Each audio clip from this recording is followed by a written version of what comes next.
Good afternoon. The time now is 3:12 on May 8th, 2024. I would like to call for a study session meeting called to order. Please take the roll call, please. Mayor Nguyen, I'm here. Vice Mayor Ho, I'm here. Councilwoman Fan West, Councilmember Monzo, I'm here. Councilmember Nguyen. I'm here. Mayor, you have a quorum with Councilwoman Fan West absent. Thank you. May I ask you to rise so that we can do the salute to the flag, and Councilmember Menzo will help us to lead with that. Ready? Begin. I pledge allegiance to the flag of the United States of America and to the republic for which it stands, one nation, under God, indivisible, with liberty and justice for all. Thank you. Please be seated. Thank you, Councilmember Menzo, for a salute to the flag. Next is oral communication for study sections, and for study session only. If there is any comments, you can voice your opinion for fiscal year 2024-2025 proposed budget. Madam, is there any? Please call for the first speaker. Thank you, Mayor. Our first speaker is Terry Raines.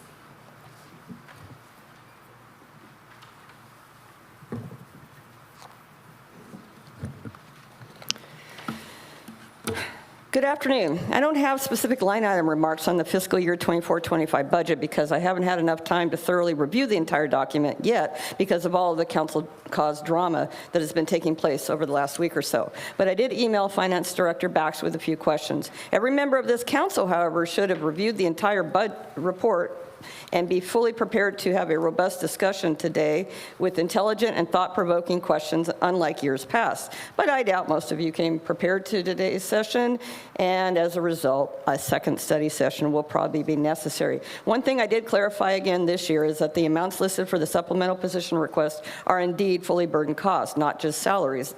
In the past, staff has presented status quo budget figures and additional versions incorporating supplemental requests, but not this year for some reason. The Community Development Department is requesting 4 new positions plus $100,000 of additional contract help. These requested positions in part seem to be necessary to cover for ongoing department deficiencies. As a former budget director in the private sector, I have never accepted new position requests without detailed justification and analysis from the department head, complete with comprehensive workload and productivity stats. I have suggested the Finance Department do the same year after year to no avail. I've also suggested that each department head present their own budget to the council. Council should require a more comprehensive justification and analysis before approving new positions. The webmaster position is absolutely needed, but again, perhaps because of existing department deficiencies. I'm not a fan of using purported salary savings to fund other expenses, in effect allowing for additional spending with no formal budget appropriation. I am of the opinion that budgeting all positions at 100% is essentially padding the budget. The Government Finance Officers Association website expresses that same opinion. It is very concerning to see over $15 million of reserves projected to be used over the next 6 years just to balance the budget, even with all of the projected revenue generated from the 2 voter-approved local tax measures Y and E at a combined rate of 1.5%. The city and this council must take this budget seriously and closely scrutinize all spending, department by department, line item by line item. You can't just keep adopting status quo budgets and adding additional positions. The well will eventually run dry. Perhaps the city should consider hiring a top-notch professional financial consultant to conduct an in-depth analysis and audit of the city's finances, conduct productivity and organizational studies of every department, and provide tangible ideas as to how the city can stop hemorrhaging money, at least until additional significant revenue streams are in place. Just say no to the status quo. And it is extremely disappointing to see that a council member is absent from, this is what's important, folks, the budget, not the BS, as my sign says. Thank you. Mayor, we have no further speakers. All right, thank you very much. I would like to take this moment to thank staff to put the, for your hard work, putting the budget together for the fiscal year of 2024-2025. So would you go ahead and present your staff report? Thank you, Mayor. Good afternoon, Mayor, Vice Mayor, Council. I have a short presentation on the proposed 24-25 budget. Then staff from all departments are available for questions.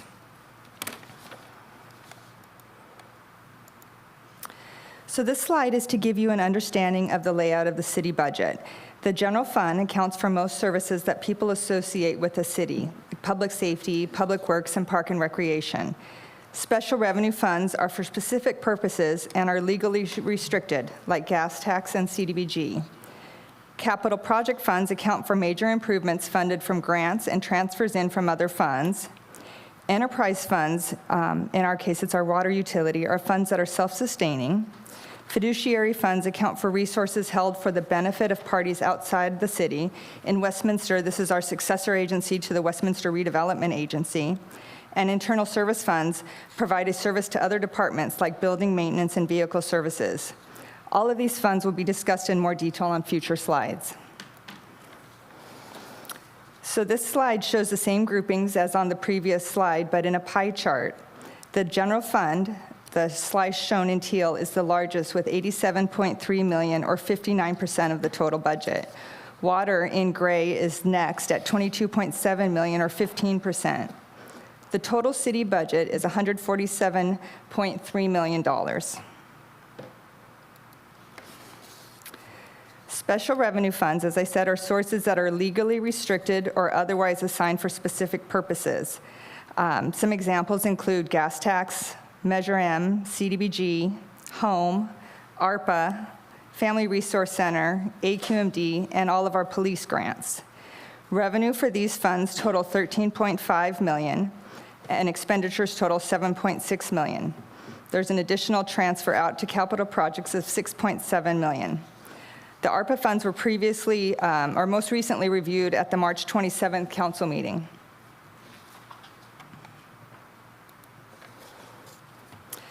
The water funds are comprised of the Water Operating Fund, Water Conservation, and Water Capital Project funds. Revenue is budgeted at $21.4 million, with most of the revenue coming from charges for service.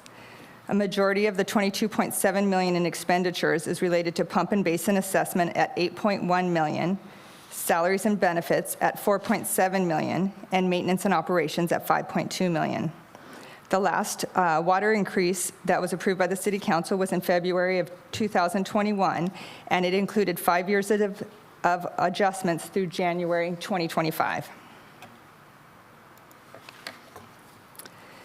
Internal service funds are used to account for the financing of goods or services provided by one department to another department in the city, and are funded by department charges on a cost reimbursement basis. The city has 5 internal service funds, which are motor pool, general benefits, liability administration, information systems, and government buildings.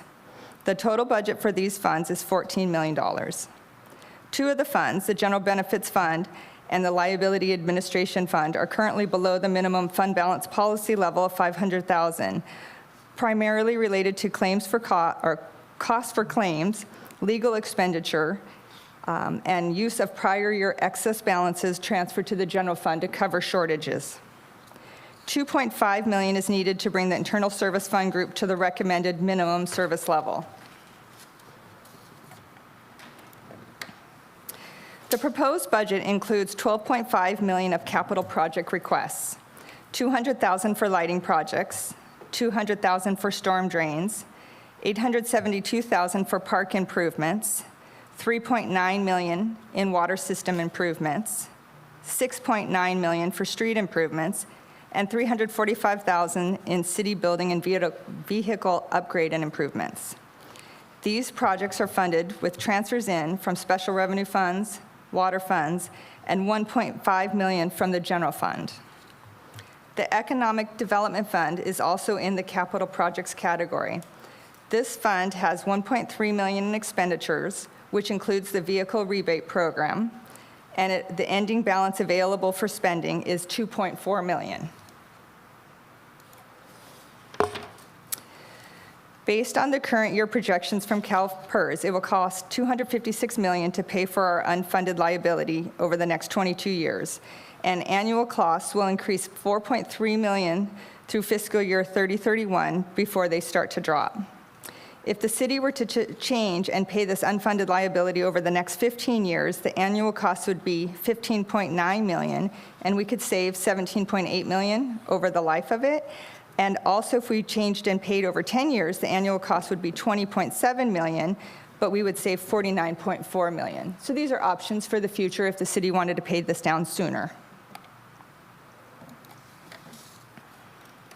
In 2017, the city began setting aside monies in 2 Section 115 trust accounts to help pay for the pension and retiree medical obligations. As of March 31st, 24, the pension trust account had a balance of $5.4 million, and the retiree medical trust account had a balance of $5.6 million. The city's retiree medical is currently paid on a pay-as-you-go basis. These trust funds can only be used to pay pension and medical costs and could help in the future with budget shortfalls. Future pension cost projections will fluctuate based on CalPERS investment returns. The general fund is the primary operating fund of the city and accounts for all tax and fee revenue to provide city services.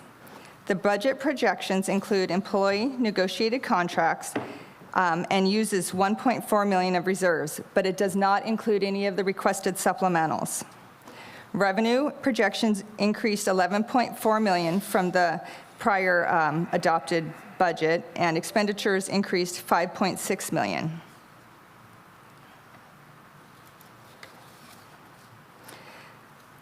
This is another slide showing the general fund revenues. They're projected at $87.5 million. 83% of general fund revenue comes from taxes. The next category is charges for service at 9% and investment and rentals at 3%. The remaining categories, licenses and permits, fines, intergovernmental, total 4% of the total budget.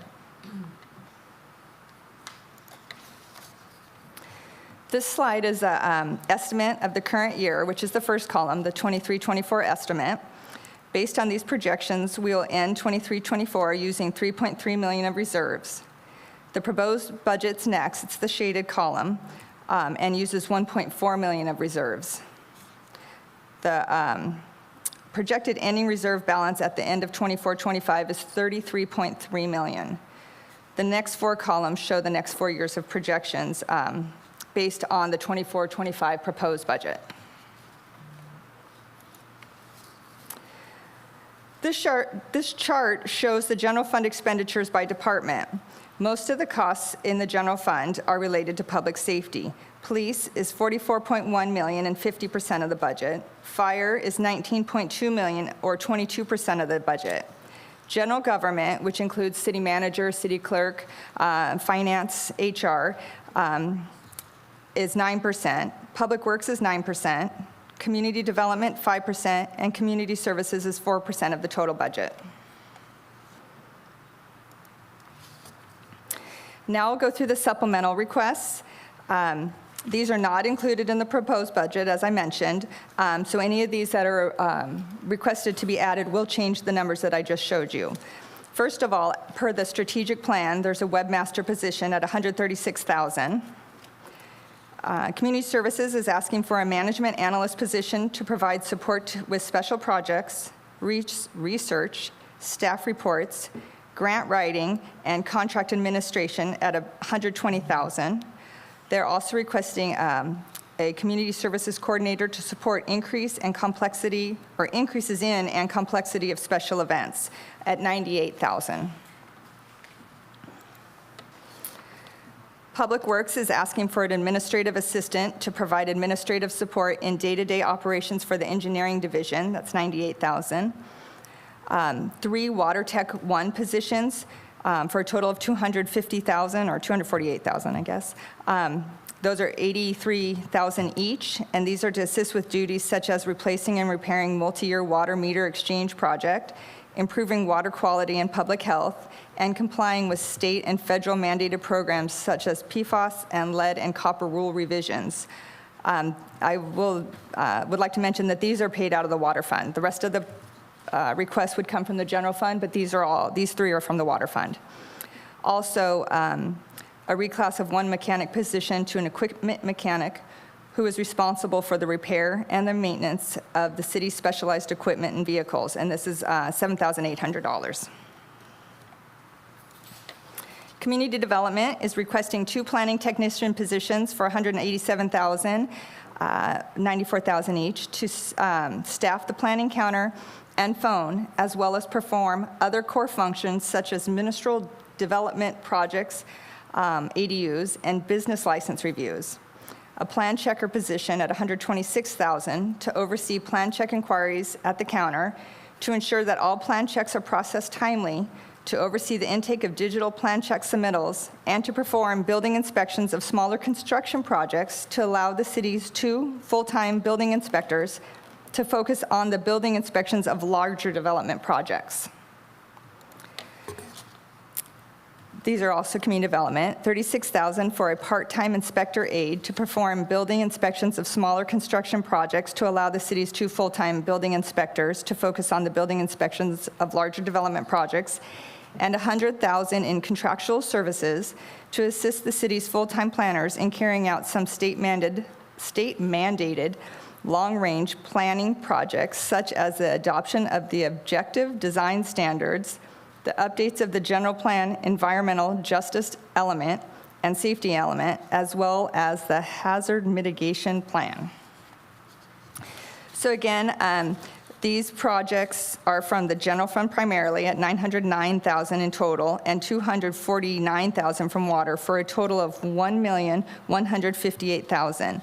They are not included in the budget, so if they're added, I will revise the numbers to include those. Finally, staff will continue to look for ways to reduce costs and increase revenues. The council may provide direction on the supplemental budget requests. We will be bringing this budget back for adoption at the June 26th City Council meeting, and staff from all departments is available to answer questions. Thank you. Thank you for the report. At this time, I would like to open up for the council question and comments, starting with Councilmember Menzo. Thank you, Mayor. Excuse me. Since it's this last slide real quick, I just had has there been any research done as far as the difference between an in-house inspectors and contracted inspectors?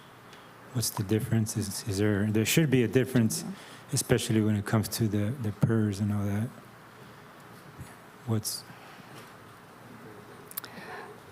Well, fully burdened costs, and there are long-term costs related with that, but I do believe contractual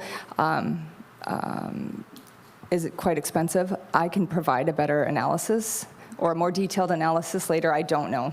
So we don't know which, what's the best, deal as far as overall costs and the long-range cost as well. So, Yeah, I'd have to bring that back. Okay.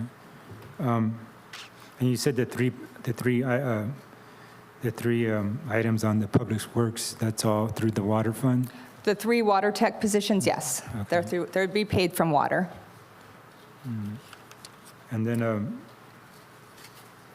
what about cost recovery?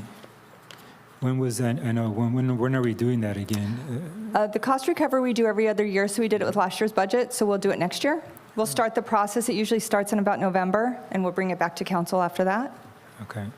And then how much is estimated currently cost savings due to vacancies? If I remember correctly from the mid-year presentation, about $1 million.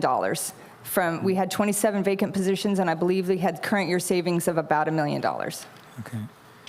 And then on your one slide where you were showing the year-to-year, fiscal year. The projections for the next 4 years? Yeah. Yes.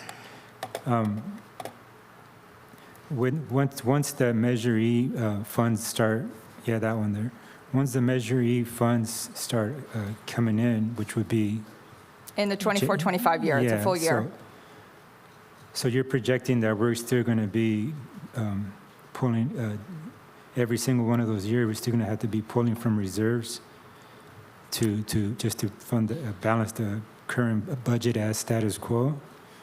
Yes, I will say, though, that especially in all years, there are 1.5 million in capital projects that are in there, so we're covering the operating costs, we're just not covering the capital project costs, at least in the first 2 years.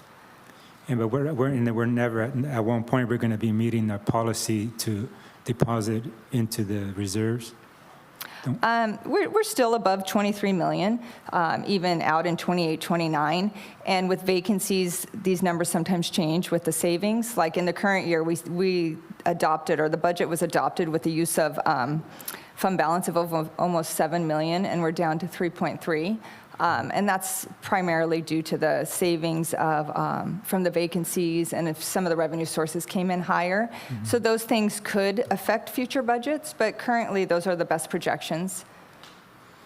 So so now that we will have the funds from the 1% and then the 0.5%, I mean, it seems like we should be, the reserve, we shouldn't be pulling from reserves.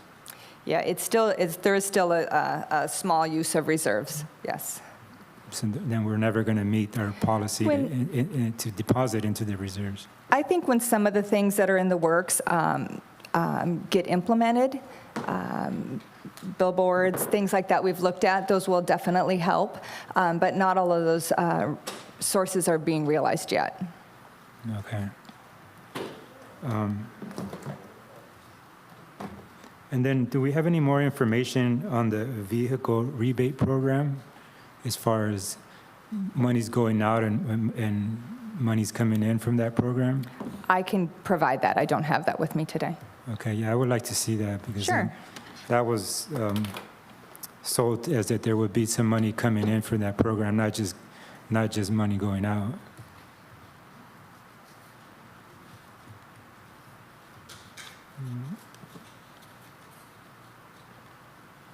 Okay, that's all I got for right now. Thank you. Thank you very much.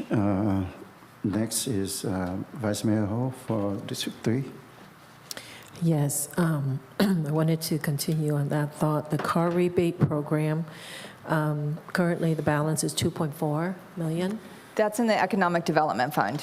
Okay, so That fund, but that's where the vehicle rebate program is paid from. so what is the 1.3? That's the, That's, Budget some of it's for- the rebate program and then other items that are paid in there. Let's see, we have some of the zoning updates, some Westminster Mall specific plan, ICSC, that's paid out of there, the vehicle incentive program, things like that. Special development type projects would be paid out of that fund. I see. So you mentioned that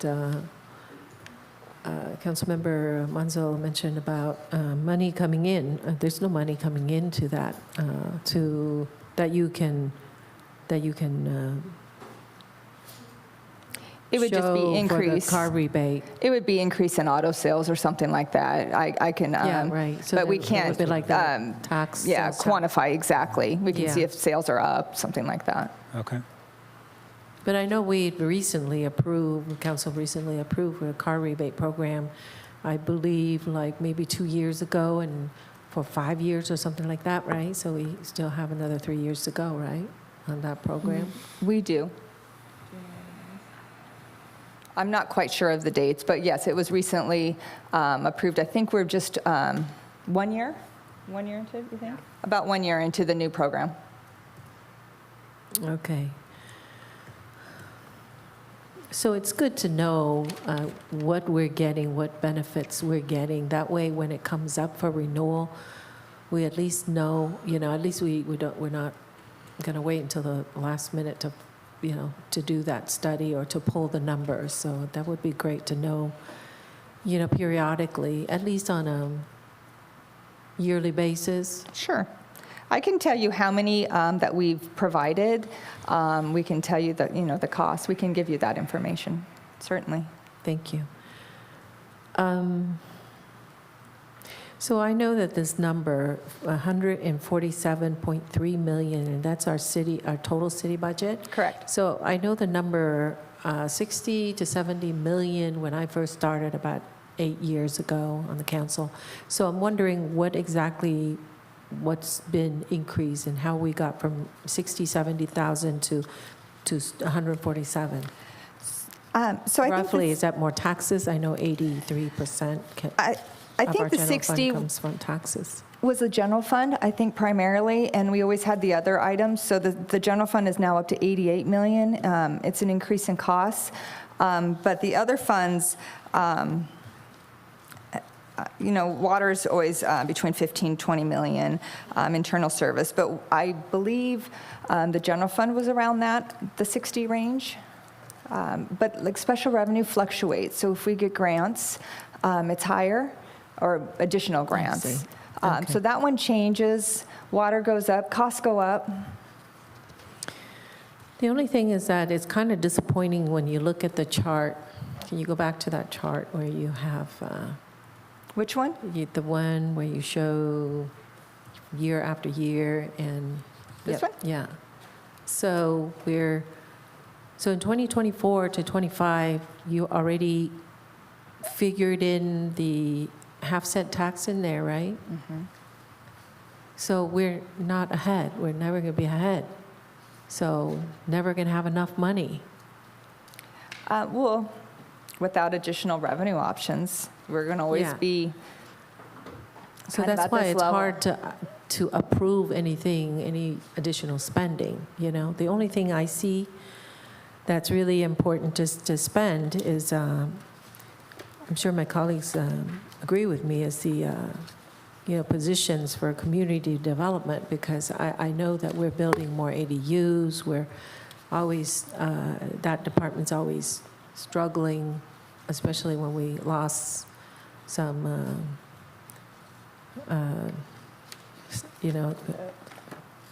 a couple of our main staff. So I was just wondering, so we, in addition to, you should have right now money set aside for the vacancies, right? Because this is like vacancies on top of, because you do have vacancies, don't you? That would be a question for, Yeah, Community so we development. have vacancies which account for salary savings, Yeah. which does, and we never want to balance the budget out on vacancies because those positions were designated there for a purpose. so how many vacancies? I know, I just want to make sure I confirm that. We, probably about 40, we have about 40 vacancies. For that department? No, just all No, for in that general. department. Oh, I for was that just- yeah, particular for that one. department? I think we have a management analyst that's currently vacant, but I think we're probably fully staffed. We just have a lot of part-timers and consultants that roam around in the community development department, which we know that this council has had some concerns about, just kind of a revolving door. We don't get the same level of customer service. We don't get the same people working on projects. And then every time we get a new project coming in, or a new person rather, it's a training exercise to get them up to speed on what that project is. So that's what these positions are really for, is to establish just I guess, consistency in the department.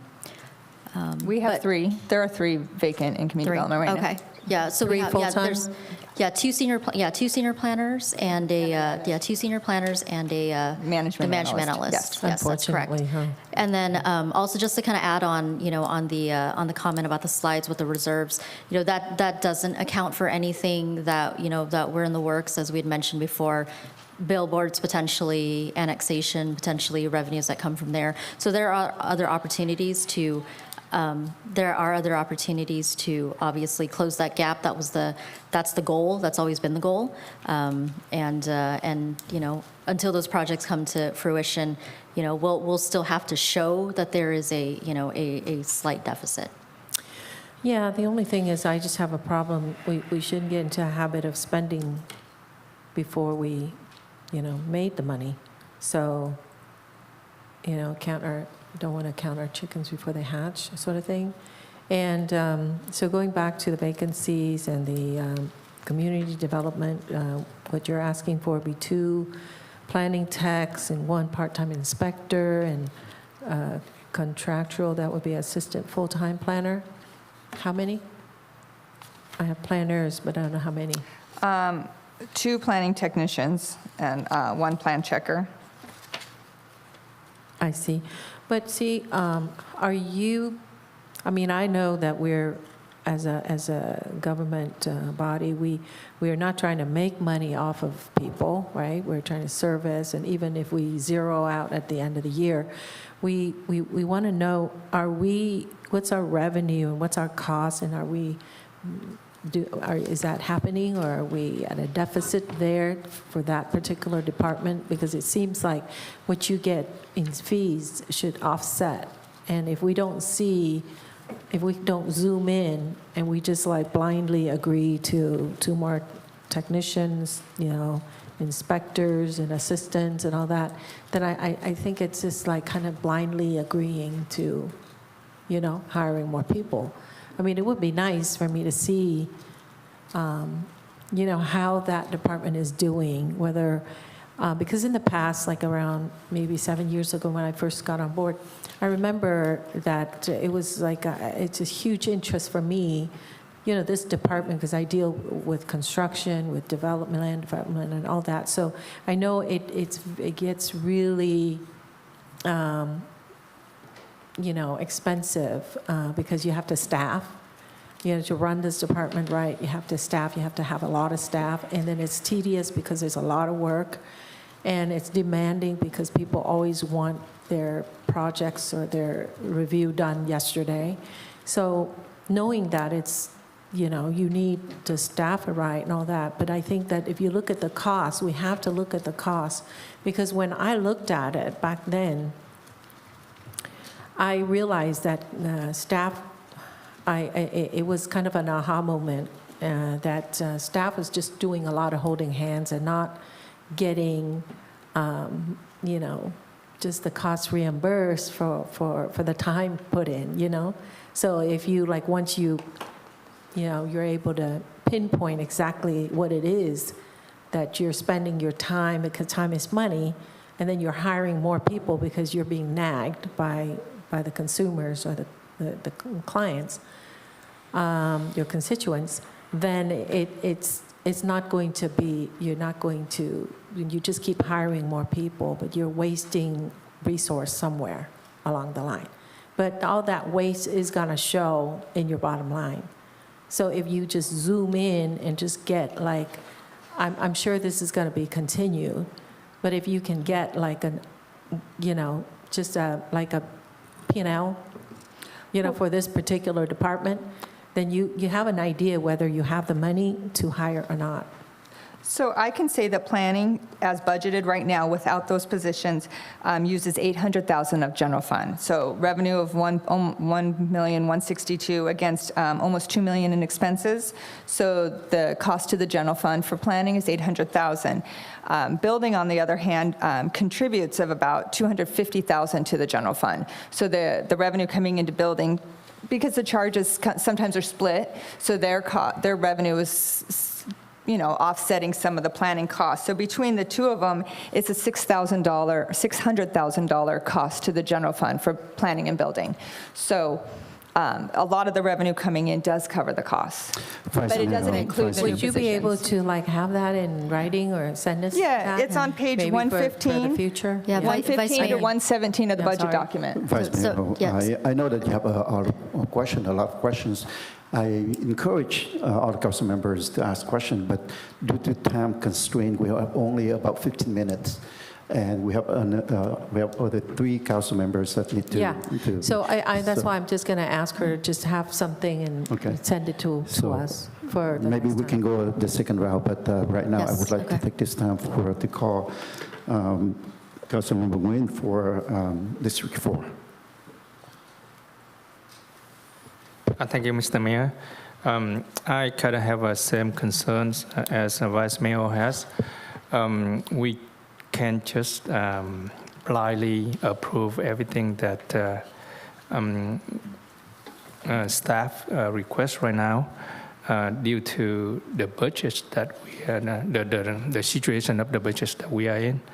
And I remember that some times ago we already approved a budget to hire a webmaster Correct me if I am wrong. So we talked about it at the strategic plan meeting on April 10th, but in order for that to be implemented, it actually has to be a part of the budget process. So back then, it was the idea of approving a webmaster, but to actually approve a job specification and the budget for it, it's part of this process. All right. And for the business license, can you go back to the slide, one of, I think the slides that we, that show we request for the one for business license? This one, or there are two for community development. This one, the part-time and contractual, or the positions? I saw, can you go back to the previous slide? Let me see. I see somewhere the business license, the one that going to review the business license, right? Okay, next one. Oh, the next one, okay. This one? No, one back. One back, okay. This one? The two planning tech positions. Oh, the top, okay. Oh, business license reviews, yeah. Right, the right. top one. Okay. So as far as I know, we outsourced the business license to the outsider. So why we need to hire one position for this? So we outsourced the business license application process, which is the platform in which people turn in their applications and renew their applications. So you still need to have a human being on our side that needs to review the applications, make sure that it goes through the process. If there are any red flags, if you will, on the applications, that's what this position would be doing. Because there's some business licenses that have extra steps that need to go with it. Right. And when you outsource it, they're really just responsible for moving the application itself through the process based on staff approval. Okay, so for now, who is exactly that handle the job? So I can answer that question. So we have a business license program technicians on the private sector side, and then on the city side, we do have staff members that log into the system on a regular basis to make sure that the projects or the applications are moving along. A lot of the times, the applications are assigned to different planners, and as part of this request, it would make sure that there's always somebody there to expeditiously review and give the approval so that the business license can actually be issued.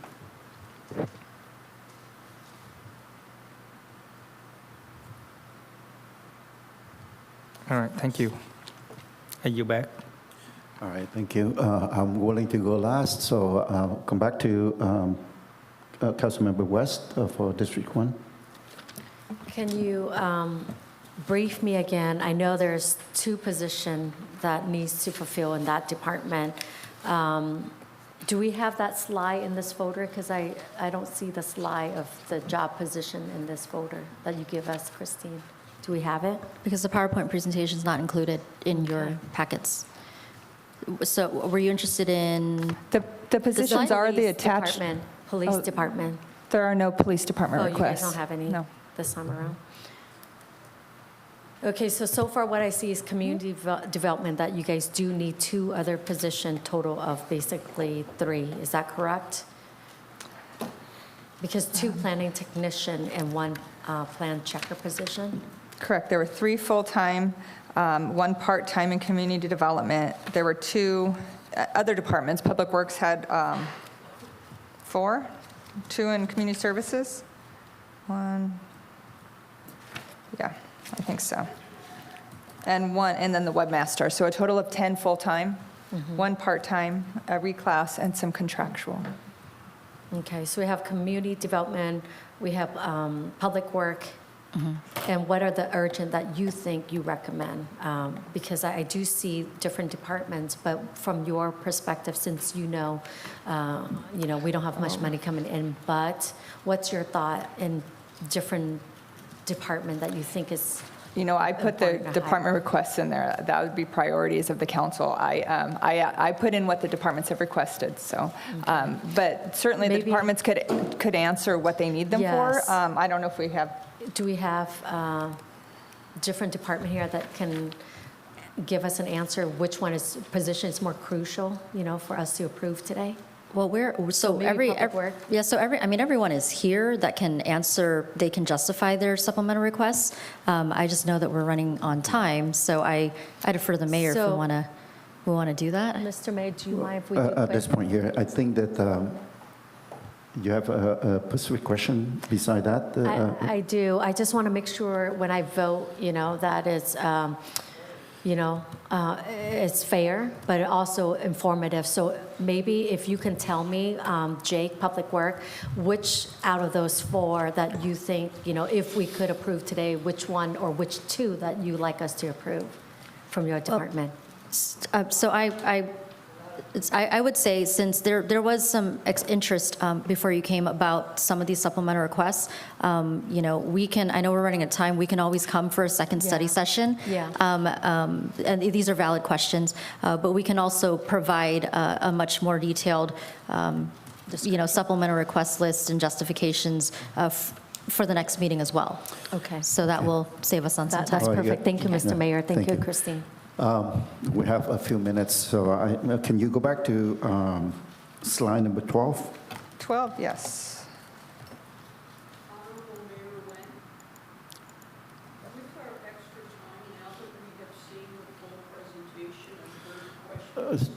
So, ma'am, no. I'm sorry, we are in discussion right now. So, thank you. Yeah, I have the same concerns as the other council members by looking at this chart right here. Looking at 2028, 2029, we are going down on reserve balance. And basically, we are using our reserves. We're eating into our reserves, gradually until the 28, 29. I guess we need to look at the way that we can mitigate to see if we can, for some reason. I am all for the community development because we need to have these people to help. They need help. It's just that I am concerned. I'm concerned if we continue to get into our reserve, but then we just passed the Measure E, and we are now going the same path as we were before. I think that we need to do some kind of mitigation to get us to where we are.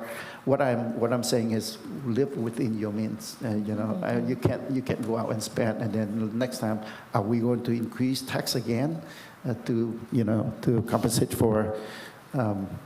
We're going down to $23 million by 2029, 30, then we're probably going for bankruptcy again. I don't think that's the way to go.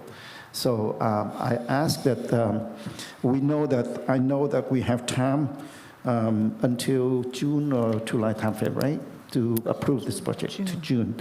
So we still have some time. I'd like to ask for the second budget study.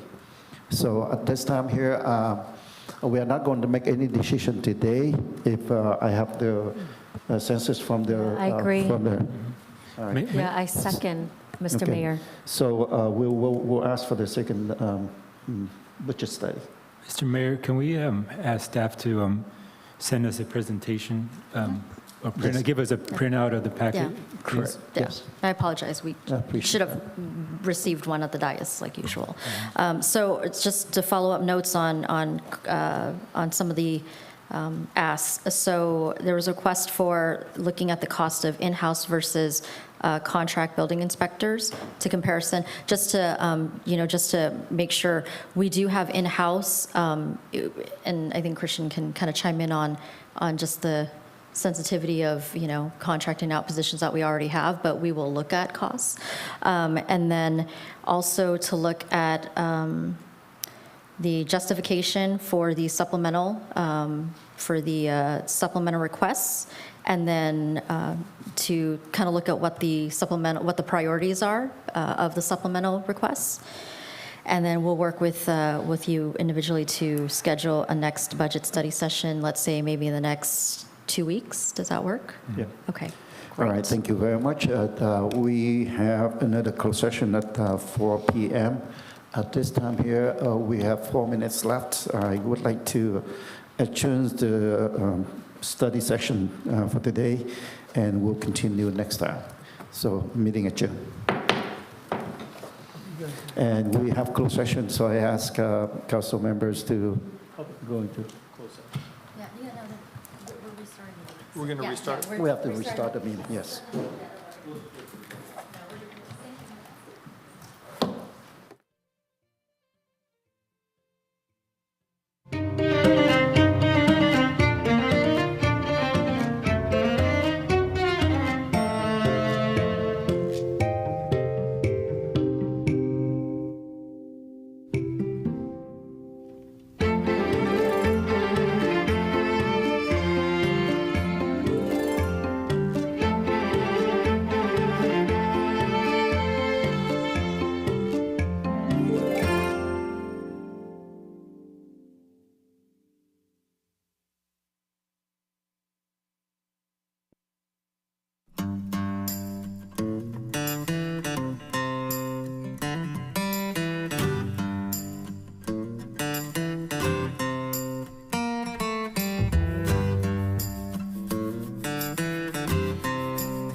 Good afternoon. The time now is 4:02 on Wednesday, May 8th, 2024.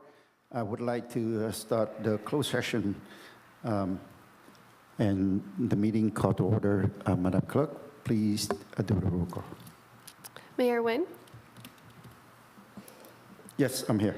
Vice Mayor Ho, Yes, I'm here. Councilwoman Fan West, Councilwoman Fan West District 1's here. Councilmember Monzo, Here. Councilmember Nguyen. I'm here. Mayor, you have a quorum with all members present. Thank you very much. And at this time, I would like to open up for oral communication for closed session item only. Would you please state the items for closed section? Yes, Mayor. So the City Council will recess to a closed session for the following purposes following oral communications. Conference with legal counsel existing litigation pursuant to Government Code Section 54956.9D1, Tran versus City of Westminster et al., case number 30-2023-013-21256, CUPA-CJC, and pursuant to Government Code Section 54957, Public Employee Performance Evaluation, Title City Manager. I'll go ahead and call the first speaker. Please. Connie.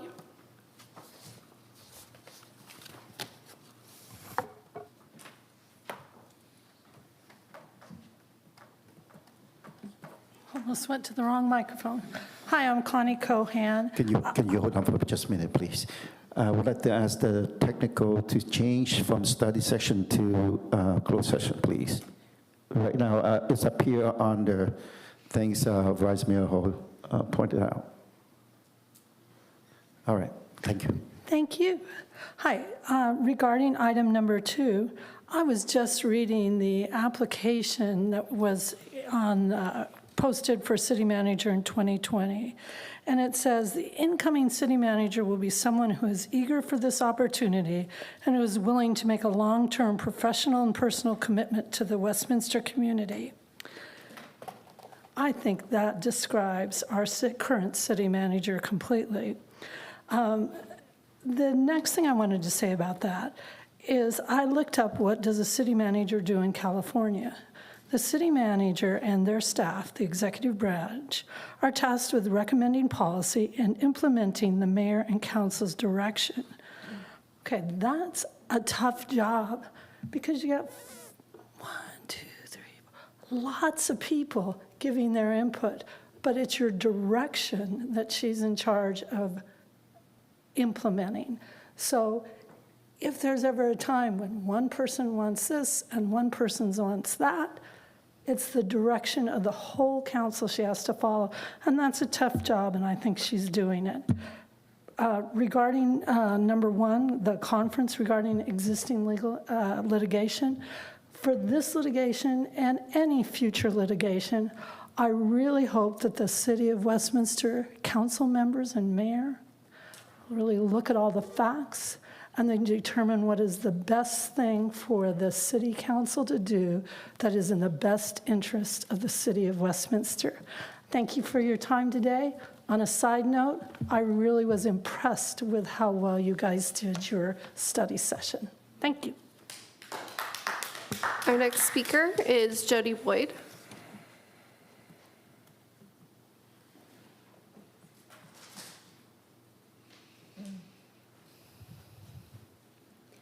Good afternoon.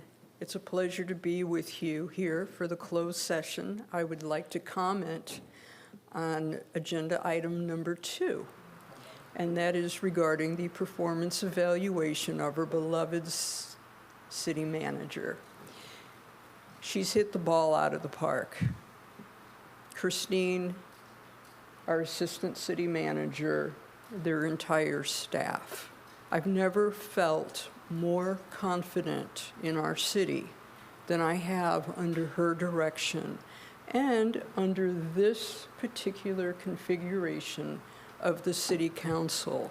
I think we can get the hard work accomplished, and my thoughts and my prayers are with each one of you. Namaste. Our next speaker is Devora Mariscal.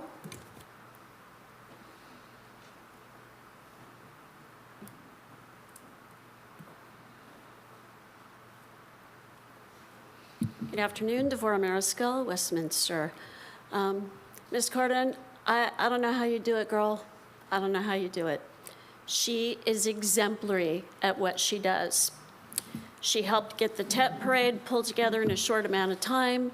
She tries to do her best to keep everything in order and to keep us out of trouble. And we couldn't ask for a better city manager than what we have now. She could certainly find another city to go to and probably make a lot more money and a lot less stress than what she has now. But we need to do what we need to do to keep her. She is 10-star. She's not 5-star.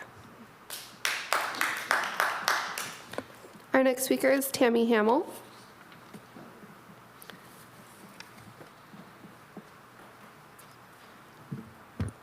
Hello, Tammy Hamill, Westminster resident. I'm also speaking on item number 2. I agree with everything everyone said about Christine, watching her meeting after meeting, what her and her staff deal with, what they keep track of, how they handle it, I don't know, but they do a great job. I also agree that with her being able to go somewhere else if she wanted to. And part of what I had already written down was that I feel like, Charlie, especially you, since you kind of say that you're a mayor and everything ends with you, you need to start defending her more. You need to make her feel respected, protected, valued. She gets attacked up here by a certain council member consistently. She lies about her, blames staff for things that aren't true. You need to, if anything, you need to make her want to stay here. Hopefully she does, because she does such a great job with everything. But you need to start defending her when this one attacks her, because it's out of control, it's unacceptable, and there's just no reason for what she says and does. She's been proven again and again to be lying about staff said this, Christine said this, council members said this, and it turns out to be a lie. And you never really say anything about it. You need to start doing that. Because if I was her, I don't know how I would feel about that, if I would even stay. So you, especially after current events, you need to start defending people, especially our city manager, because we need her to stay. Her and her staff are the ones that keep everything controlled here. If it wasn't for them, this would be such a bigger mess than it already is. They're the ones that keep track of everything. They're the ones that contain control, not some of you up here. So I hope you take all that into consideration. I would say it exceeds expectations in all areas, sign it and move on. That's all that really needs to be done. I think she's proven again and again she deserves this position, she's worked for it. She even filled in last time for a city clerk position because she knows how to do it. But ultimately, start defending her. When this one starts talking about her and other staff, you need to put a stop to it right away. Our final speaker is Terry Raines.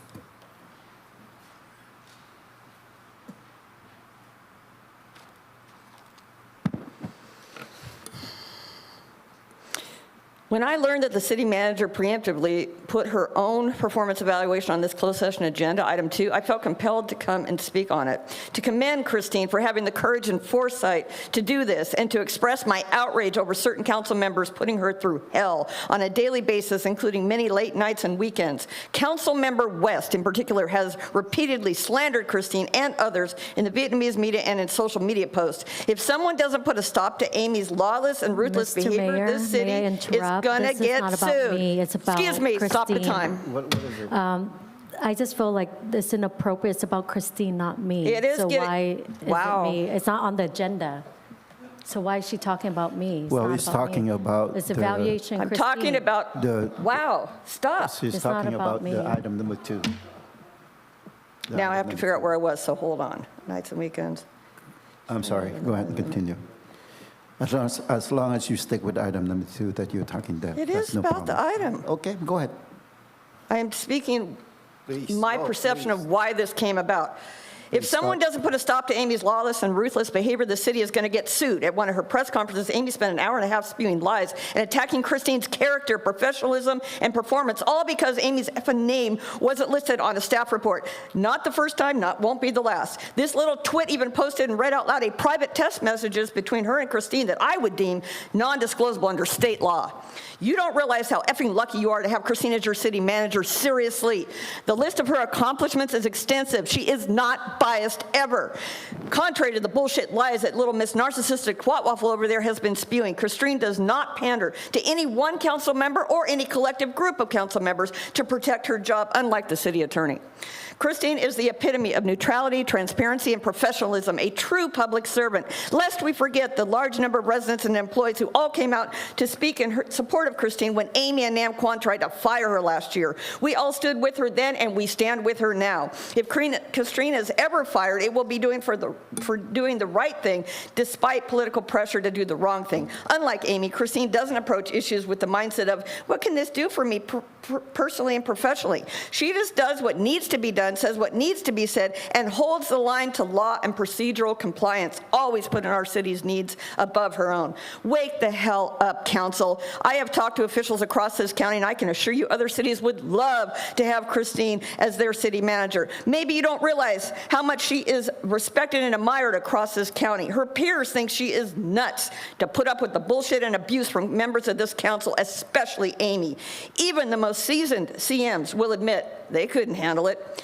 The CM position in any city is subject to political pressures, but our city's political bullshit is legendary ever since the 2022 election. If we lose Christine because of any one of you or any group of you, the community backlash will be swift and fierce. And I mean if we lose her involuntarily or voluntarily. But the backlash will be swift and fierce, and that is a promise. A mass exodus of city staff will likely follow immediately, and the light at the end of the tunnel will be darkened forever. Thank you. Mayor, we Mr. have no Mayor? further speakers. Mr. Mayor, may I say something brief? Is that okay? Very brief, please. Thank you, Mr. Mayor.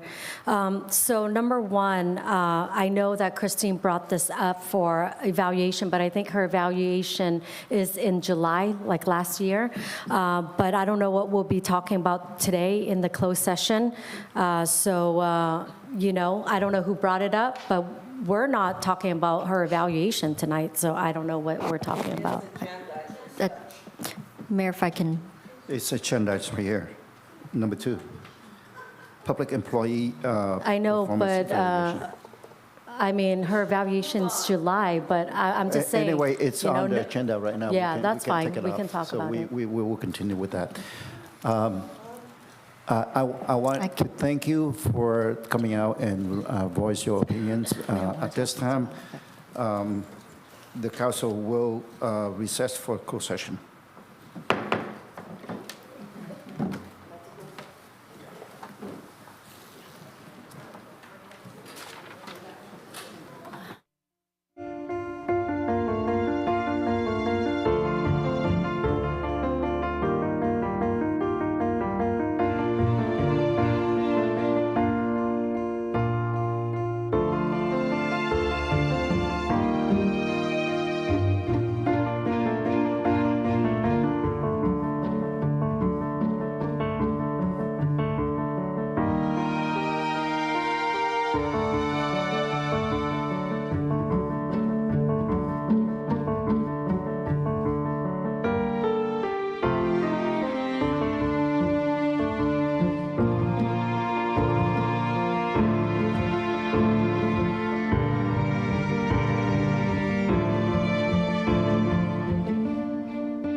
Good evening. The time now is 6:14 on May 8th, 2024. I would like to reconvene the City Council successful agency to the Westminster Redevelopment Agency meeting. Meeting to call to order. Roll call, please. Mayor Nguyen, I'm here. Vice Mayor Ho. I'm here. Councilwoman Fan West. Councilmember Monzo. Here. Councilmember Nguyen. I'm here. Mayor, you have a quorum with Councilwoman Fan West absent. Thank you. Next is salute to the flag by Vice Mayor Ho and invocation by Mayor Nguyen. Please stand. Please stand and follow my lead. Where's the vote? Hand over your heart. Ready, begin. I pledge allegiance to the flag of the United States of America and to the republic for which it stands, one nation, under God, indivisible, with liberty and justice for all. Please remain standing for the invocation. Heavenly Father, we ask for your guidance as we meet tonight to conduct business of our city government. Help us keep in mind that we are here to serve the people of Westminster, and enable us to make our decisions so that we may do what is best for all of the citizens we represent. Amen. Amen. Thank you. Please be seated. I want to thank Vice Mayor Ho for the salute to the flag. Next is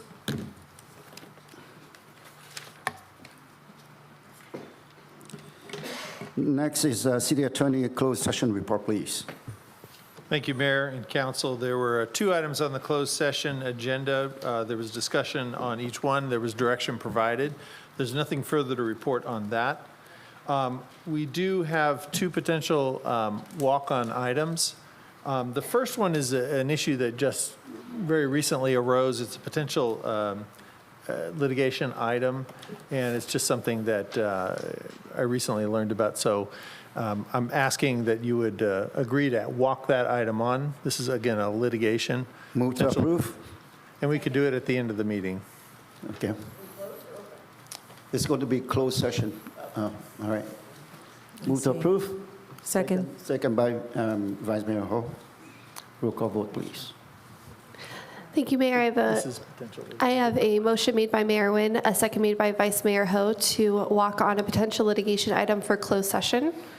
I'll go to call roll. Councilwoman Fan West. Yes. Councilmember Monzo. Yes. Councilmember Nguyen. Yes. Vice Mayor Ho. Yes. And Mayor Nguyen. Yes. Motion carried 5-0. Okay, what is the second item, please? Yeah, the second, there was another potential walk-on item that was presented. I believe Councilwoman West had wanted to walk an item on. And what is Yes. that? Yes. I would ask her to clarify. Can you guys hear me okay?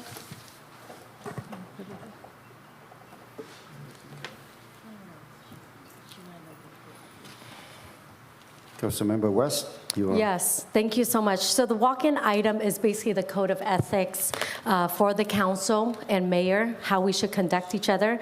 I just feel like it is important. Mr. Mayor, I think this item is important to walk on tonight to talk about it concerning the code of conduct, and I feel unsafe. And as elected official, I want us to be able to, council to discuss about it, the code of ethics, and that I ask that we follow through with it. So if that's good, that'll be great. And Mr. Vice Mayor Nam Quang, would you, do you have anything, since you're my second? Oh, I already seconded. No, he's my second walking in. I mean, he wants to say something. Okay. Yes, Mr. Mayor, I think because this is related to the concern about the safety of one of our council members, and then I would like you to allow her to walk on the item. Honestly, I don't think that is important enough that we have to rush this item in. We have a long meeting today starting at 3 o'clock. It's going to be, I don't know when it's going to be ended, the next meeting. At the end of the meeting here. We also have another item worked on already at the end of the meeting for the closed session. I don't see why we have to rush to get this item in. I'm okay for us to bring it in for the next meeting. But it's up to the council. We do have the motion and the second on the floor. Roll call vote, please. So for clarification, I have a motion made by Councilwoman Fan West and a second made by Councilmember Bonzo. And this is to walk on the item requested by Councilwoman Fan West. So I'll go to call roll. Councilwoman Fan West? Yes. Councilmember Bonzo? Yes. Councilmember Nguyen? Yes. Vice Mayor Ho? May I go last? Mayor We already Nguyen? have three. No. Vice Mayor Ho? You know what? There isn't a rush. I believe that it's going to be a very long night if we walk on this item that is not a, that's not an urgency. Okay. So my answer is no. I would like to change my vote to no. Okay, so we need to have 4 votes in order to have it passed. Correct. My motion failed 2-3. All right, thank you. Next is export communication. Do we have any from the council? I see none. Next is the city clerk report. Madam Clerk. Mayor, I have no report tonight. No. I have no report you have tonight. no, okay. Thank you. Next is city manager report, please. Yes, thank you. I have a very brief report tonight. So in 2023, the Westminster Police Officers Association, in collaboration with the Westminster PD, created a green patch to recognize the month of May as Mental Health Awareness Month. The mental health community uses the color green because it signifies new life, new growth, and new beginnings. The Westminster Police Department's personnel can wear green patches during the month of May to raise public awareness of mental health disorders and to acknowledge the historic tragic loss of 2 of our officers to suicide. In conjunction with the Green Patch Project, a wall within the PD was dedicated in 2023 for this cause and to the officers whose lives were ended to suicide. Per our Chief Lanier, it's time to tell everyone who's dealing with a mental health issue that they're not alone and that getting support and treatment isn't a sign of weakness, it's a sign of strength. So to obtain a green patch for a $12 donation, please contact Buds Odyssey Foundation, which is an organization that aims to improve the lives of first responders suffering from PTSD. They can be reached at info@budsodysseyfoundation.com. And also our clock tower that's in the Civic Center, the lights have been changed to green to signify this month as Mental Health Awareness Month. Next, our Sigler Park Splash Pad is back Memorial Day weekend and is the coolest place to host your summer get-together. It's located at 7200 Plaza Street, Westminster. It's the perfect spot for your next birthday party, play date, or even a summer camp field trip. The Splash Pad will be open to the public from 12 to 5 p.m. from May 25th until September 2nd. And for more information on private bookings, please feel free to contact the Community Services and Recreation Department at 714-895-2860. And then once you're done playing on the splash pad, just check out the newly renovated playground.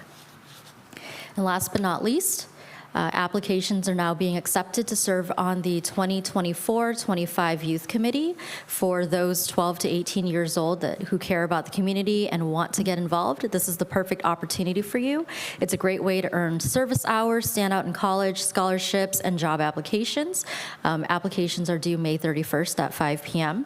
And for more information, feel free to call Community Services at 714-895-2860 or email youthcommittee@westminster-ca.gov.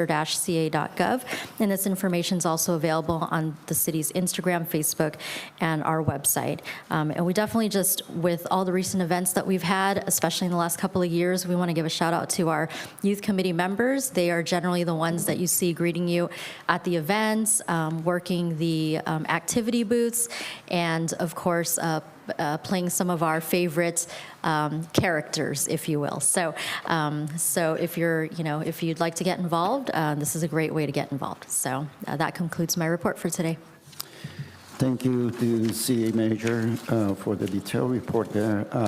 For the special presentations today, we have 3. Presentation, a proclamation for National Public Works Week. Presentation, a proclamation for National Police Week. and presentation proclamation for Mental Health Awareness Month. Let me go ahead and read the proclamation, and then I will invite all the council members to join me at the podium to present it to the prospective receiver. Present a presentation of proclamation for National Public Works Week. Public work professionals focus on infrastructure, facilities, and services that are of vital importance to sustainable and resilient communities, and to the public health, high quality of life, and well-being of the people of the City of Westminster. The City of Westminster proudly celebrates this week with the 3rd Annual Public Works Open House event, which takes place on May 18 at 10 a.m. to 12 p.m. at Westminster Corporate Yard.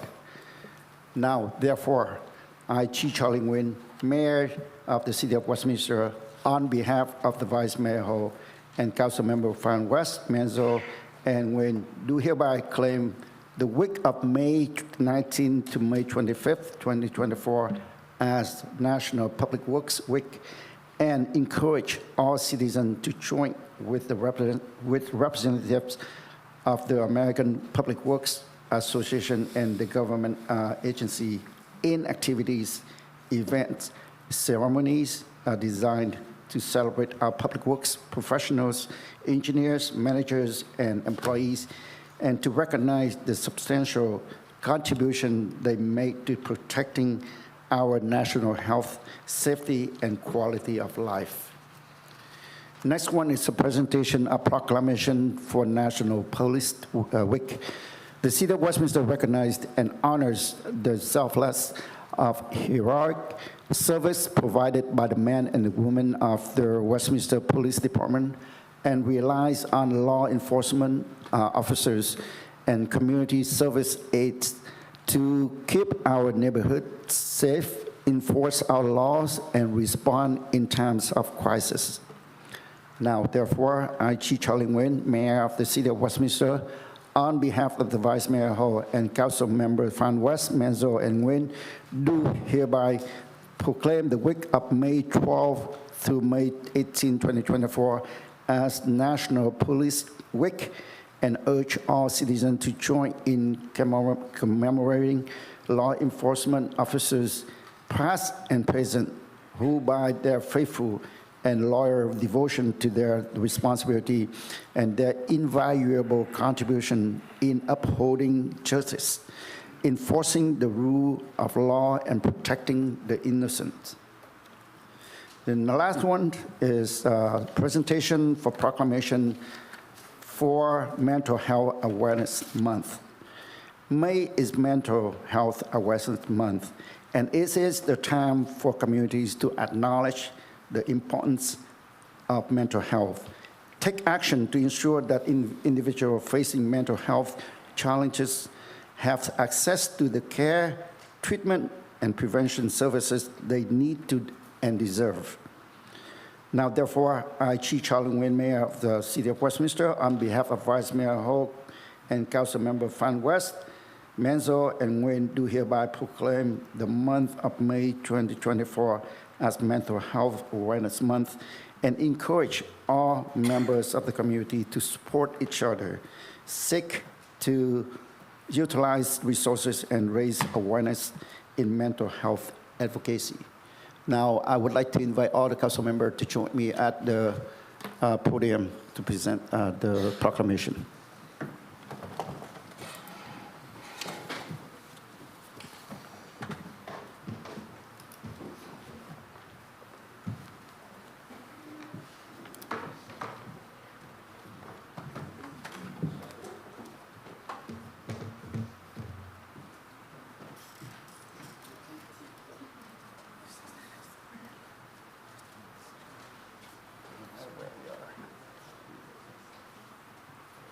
This is for public works. So, public works. As I read the proclamation earlier, so now this is the time that on behalf of the city staff and city council, we would like to present it to the Public Works as a proclamation National Public Works Week.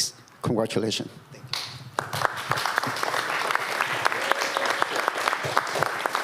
Thank you. Thank you, Mayor, Vice Mayor, and council members. Thank you for this proclamations. This means a lot to us. On behalf of the men and women, the public work team, I'm very honored to receive this, and they are dedicated employees who work very hard to maintain the city infrastructure and provide the best services to our community. With this opportunity, I would like to invite everybody to come and attend our third annual open house, Public Works open house on May 18 from 10 a.m. to 2 p.m.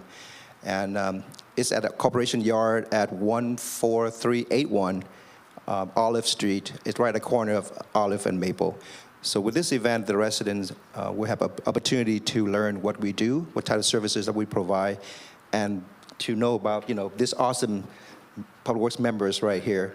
But thank you, Mayor, Vice Mayor, and council member for your continuous support of Public Works. And I would like to take this opportunity to thank the men and the women that always, put themselves out there every day, make the cities better. Thank you. Once again, put that big hand for them. Thank you, each and every one of you. Please come out on the May 18, right? May 18 at 10 a.m. 10 a.m. 10 a.m. Because in the last couple of years, I noticed that not many people show up to support them. So this year, please invite your family members and your friends, your neighbors to come out. They put up this event for us so that we can learn what they do and they can continue to provide support to the community. So again, thank you for being here with us today. I just want to say, well, this is how you get them to come, is that you let everybody know there's going to be really great hot dogs, right? Yes. Yeah. So you didn't mention food, but there's going to be plenty of food, and I love their hot dogs. I always love the get-together. It's kind of a get-together with all the Public Works men and women, and thank you so much for your dedication. And ever since we have you on board as the leader of Public Works, we feel that you've accomplished a lot, and thank you so much. And thank you, all of you. Wow. And how many of you all together? Total full-time and part-time, we have about 75 members. I wish all of you could be here, but maybe we'll see you there on the 18th. Have a long day. Thank you. Thank you. Thank you. So Jake, you have an amazing team. Thank you for all your hard work. They're the one that fix the potholes, the trees, the streets. They are the man and the woman of the hour. So thank you guys for all you guys do. Keep up the good work. Thank you, Jake. Thank you for your team, what all you do. From what I understand, the Public Works is one of the first departments to get, when you get a city started, is the first ones out there on boots on the ground to make a city run. So thank you. Thank you for all you do for our community. Thank you. All right. Thank you very much. Time for photo ops. All right. Closer.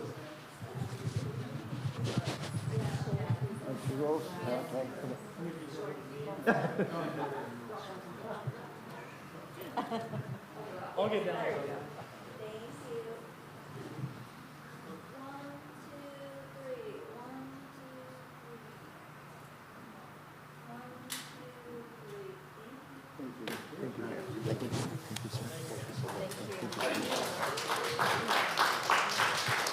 Next. Mayor, Lisa's going to do both of them right now. Okay. And accept both of them at the same time. Do both. Well, according to City Clerk, that we are going to do both at the same time. Proclamation to National Police Week, please come. And also proclamation to Mental Health Awareness Month. Again, thanks for what you do for us, and congratulations.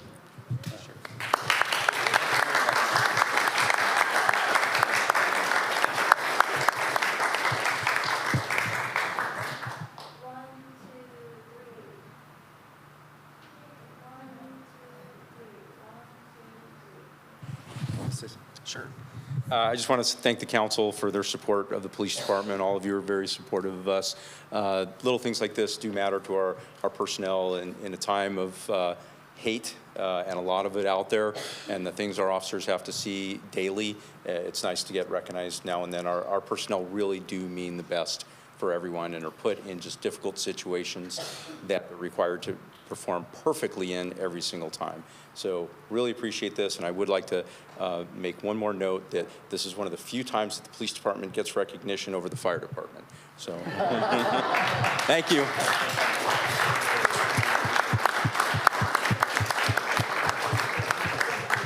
Talking about the fire department, I was participated into the training that they have last weekend on Saturday at OCFA. I was there for 3 hours training, doing everything that the firefighter did. But I know that it's just a small scale. But it was great to be there. All right, thank you again. All right. So Westminster PD, we just want to say thank you so much for all you guys do. I know that you guys are understaffed, but you guys are working so hard overtime. So I hope your policemen and women understand we appreciate all you guys do. And I know that it takes great men and women like you guys running every day into the situation, into the chaos. And you guys risk your life and your reputation to just be in there to keep us safe in the city here. So we just want to say thank you so much. All right, thank you very much. We can get back.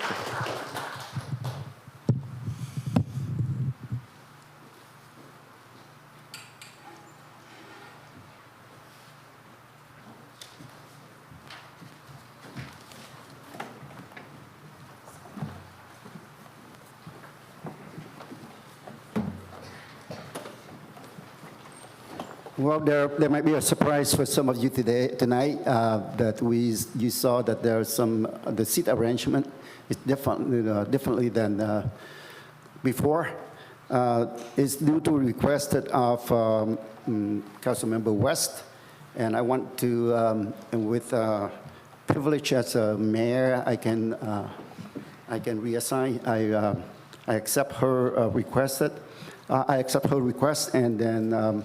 I want to thank Vice Mayor Ho to agree to switch her seat, even though she's a Vice Mayor, she's supposed to sit right here next to me so that she can continue, she can help me with the meeting. But then she is okay to take one for the team.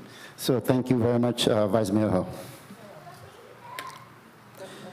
All right, next is oral communication for agenda item only. Please help me to do my job. This is the time for oral communication for agenda item only. And I will stop you if you are talking out of the non-agenda items. When you come and speak, would you please go ahead and identify the item that you want to speak about? At this time, I would like to ask our city clerk to go ahead and read the instruction into the record, please. Thank you, Mayor. This is the time of the meeting that members of the public may address the City Council regarding any items on the agenda except public hearing items. Members of the public wishing to address public hearing items shall do so at the time of the public hearing. Unless otherwise extended by a majority vote of the City Council, comment shall be limited to 3 minutes per speaker. Any person wishing to address the City Council in person should complete a green speaker slip that is provided at the entrance to the council chambers and submit the card to the city clerk. When your name is called, please step to the podium at that time and state your name and city of residence for the record. Our first speaker is Jody Boyd.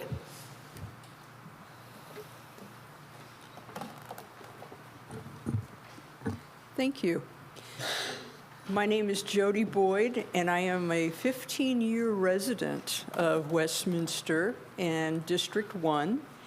And I'm not here today to criticize, condemn, or complain. That's the gal that left a few years ago. I am here to talk to you today about our warrant register and also weed abatement from the agenda. I've taken a good look at the warrant register, and I am abundantly clear where this money is coming from now that we're close to the end of the fiscal year. We're now spending the money that we took out of our reserves last year to come up with our current fiscal year budget. I also patiently sat through our earlier presentation as we're beginning to talk about our budget for our next fiscal year. And I was very disappointed to see that once again, we're looking at a shortfall and taking money out of reserves. This cannot happen for another fiscal year. Look at the burn rate on the chart. It's proposed that we could potentially take over $11 million over what, the next 5 years? That's the taxpayers' money. We have been making the same mistake year after year, and it has to stop. The people elected each one of you to represent your districts as well as all of the people of Westminster and to solve problems. This is the very big problem that you will solve this year. I also noted the amount of the shortfalls for each fiscal year. It's not a lot, 3.1 million, 2.1 million. Guess what? How many licensed legal cannabis dispensary companies have stood before you with proposals that would bring in those amounts of money just from one of them? Imagine if we had a handful. We must begin the conversation. It's not going to be easy, but we have to talk about it. Respected Council Member West, as my representative in District 1, I am asking you, and I will help you, to put an item on the agenda to get this conversation started. At the end of the day, thank you. I'll save weed abatement, the other weed, for later. Your time is up. Our next speaker is Tammy Hamill.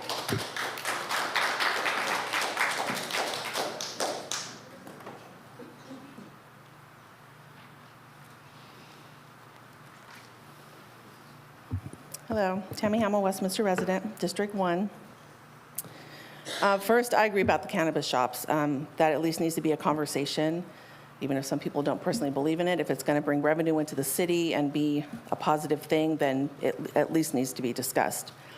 The thing I want to talk about is 5.5, the WAGS contract. I do understand that there's budget issues, but I also have seen a lot of wasteful budget stuff going on with lengthy meetings, special meetings called that didn't need to be called, many meetings, I can't even count how many meetings, about flags. I would so much rather see that money going to an animal shelter that we need in this city. I actually nominated WAGS for Small Business of the Year because of all the positive things that they do for this city. They have programs for kids, they have programs for adults to go volunteer, they provide jobs, they return stray animals to their homes. There's really nothing but positive things that they do for this city. And I would just hope that this would be a priority to continue that contract with them, because it's not only Westminster, it's also Stanton. If they leave this city, what's going to happen with all those animals? What's going to happen to the programs that the kids love to do? We need to keep them in the city. So if there's other things that need to be cut, meetings need to be cut, maybe put council member comments to 3 minutes. That would cut a lot of time from meetings since we only have 3 minutes. Things like that can be done, but we need to keep WAGS in our city for all of those reasons. So I hope you vote yes to continue that contract.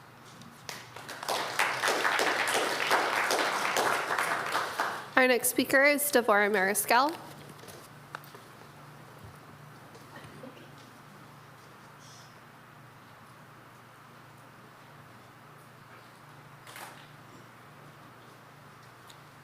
Good evening, Devorah Mariscal. I agree with Jody Boyd. So on 3.1 and also 3.4, as we see more and more businesses leaving the city, Sam Ash is the most current one that will be leaving. We've been buying music equipment from there for years because my husband's a professional musician. We have got to find ways to bring business into the city instead of scaring them off. And then we also need to do something to keep WAGs going. I have volunteered there. I've taken in, bottle kittens. We've adopted from there both cats and my current dog, who happens to love the police chief. Poppy loves you. We need to keep them here for the same exact reason that Tammy just talked about. I've volunteered there. We've had fundraisers there. If we're going to spend money anyplace, it needs to be there. Thank you. Our next speaker is Robert Harrison.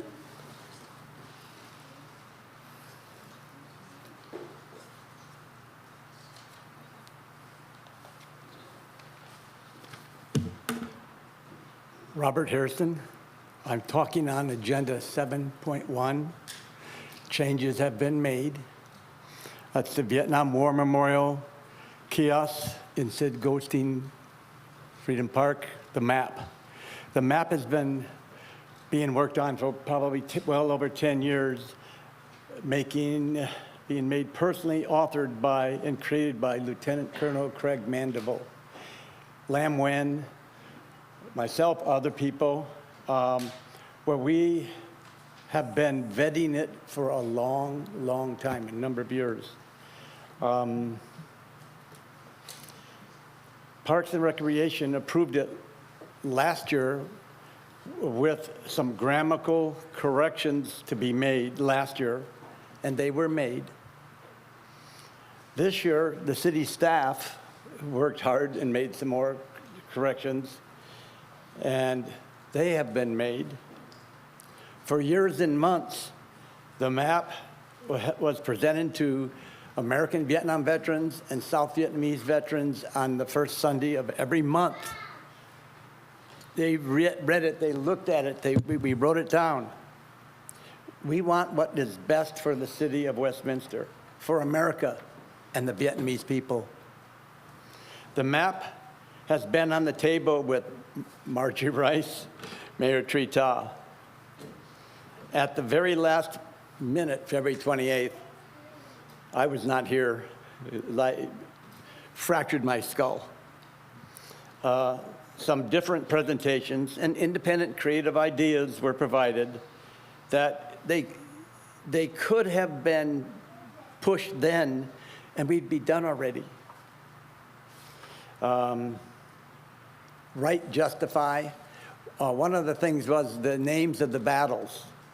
On the right side, the major battle names, locations are chronologically listed, and that had gone down in history with that name well known to the American Vietnam veterans as well as the South Vietnamese counterparts, vetted by both sides.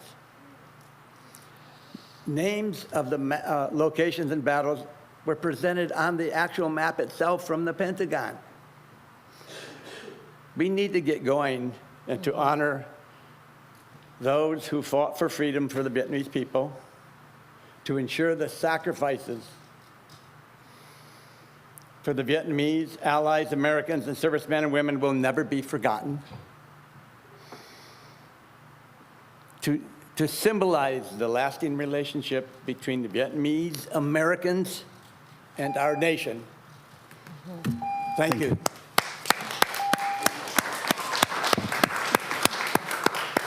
Our final speaker is Terry Raines.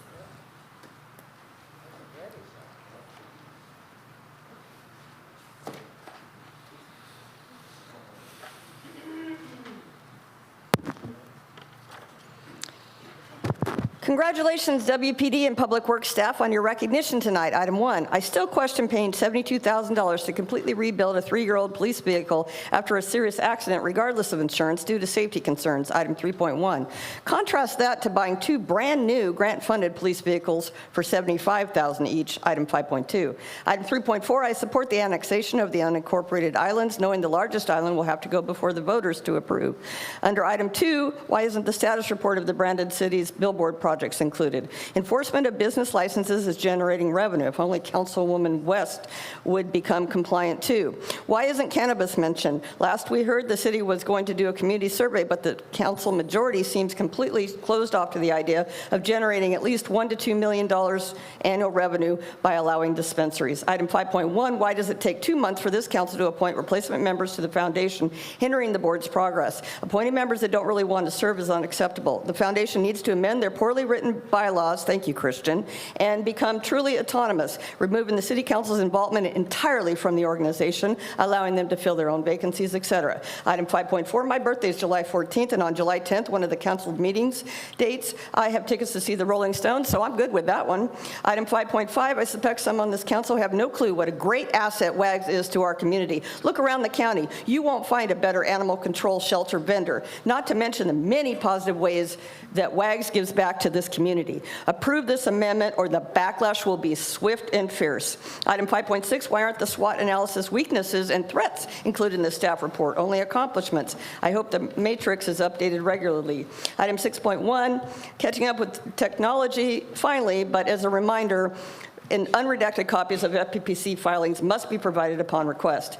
Item 7.1, I want to thank and commemorate the late Craig Mandeville and veteran Bob Harrison for all of their hard work on this item. It's great to see it finally going in. Items 2 and 8, oral communications. Mayor Nguyen. The stark contrast of how Vice Mayor Ho ran the meeting when you were absent versus when you run them is astounding. You missed her AB 123 report from the City Leaders Summit about how other mayors and councils do not argue with or attempt to intimidate members of the public from the dais like you and your 2 cohorts do. New rule. If someone wants to leave the dais, they must be recognized by the mayor to request permission and state the reason for their leaving and how long they expect to be gone. Other legislative bodies have this rule, and it's a good one. I don't know what the appropriate time is to speak on the walked-on closed session agenda item, but I guess I'll do it now. I don't know what it is, but I can't help but connect the dots that after you came out of closed session, you're adding a case of potential litigation, and I can only imagine what that might be. But I hope, well, we'll learn more later. Thank you.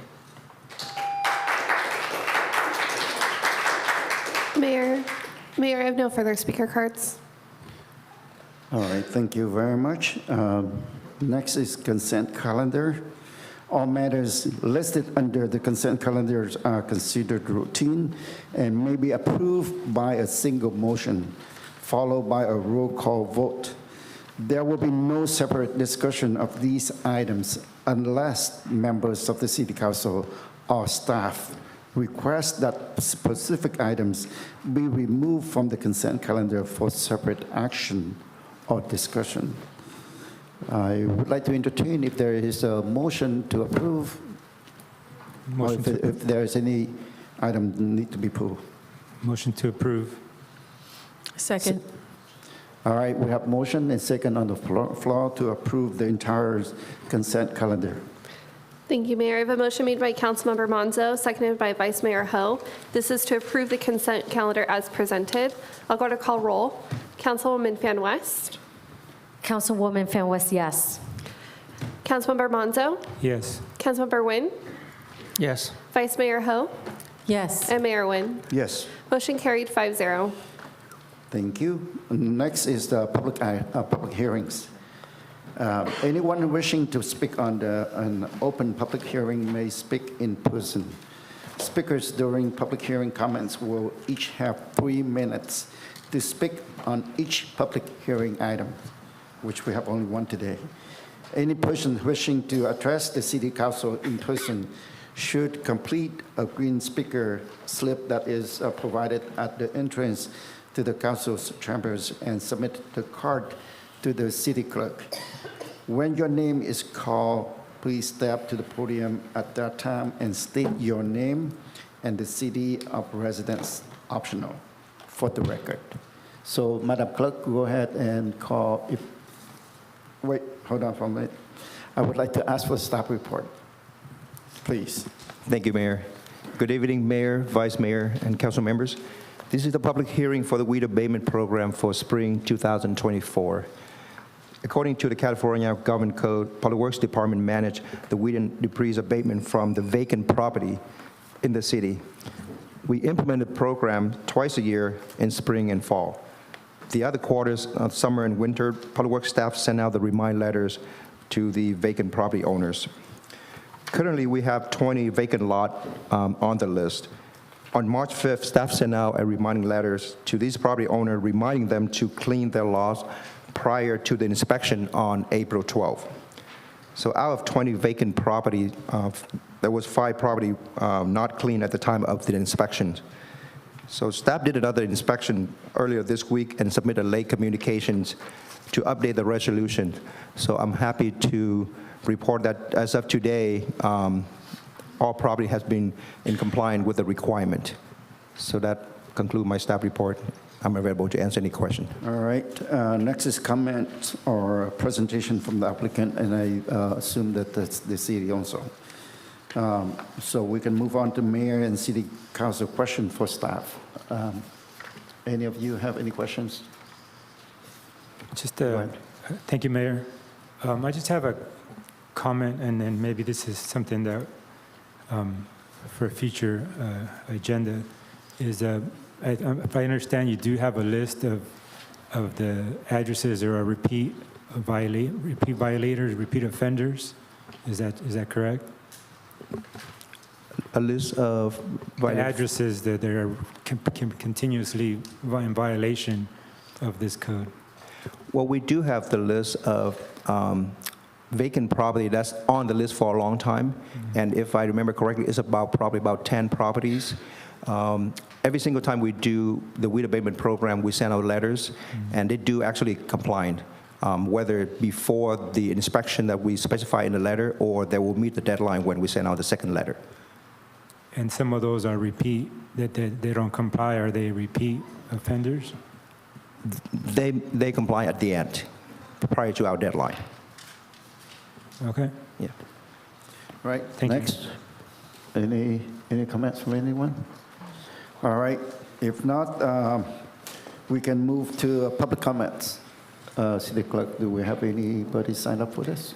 I do, Mayor. Terry Raines.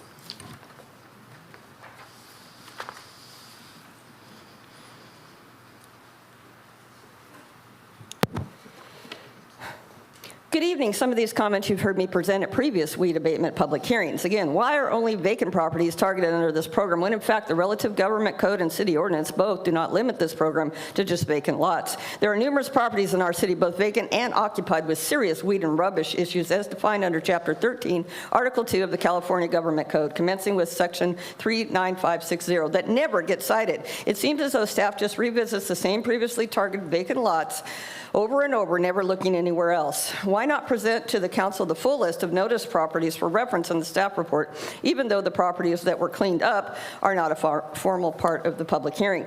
Former Councilman Sergio Contreras asked back in 2019 for the formal weed abatement process to be done 4 times a year versus twice. Staff's response was it would be too much work to undergo the formal process more than twice a year, but they said they would continue to use code enforcement and the community preservation unit to address these issues on a more regular basis, but that plan is not working.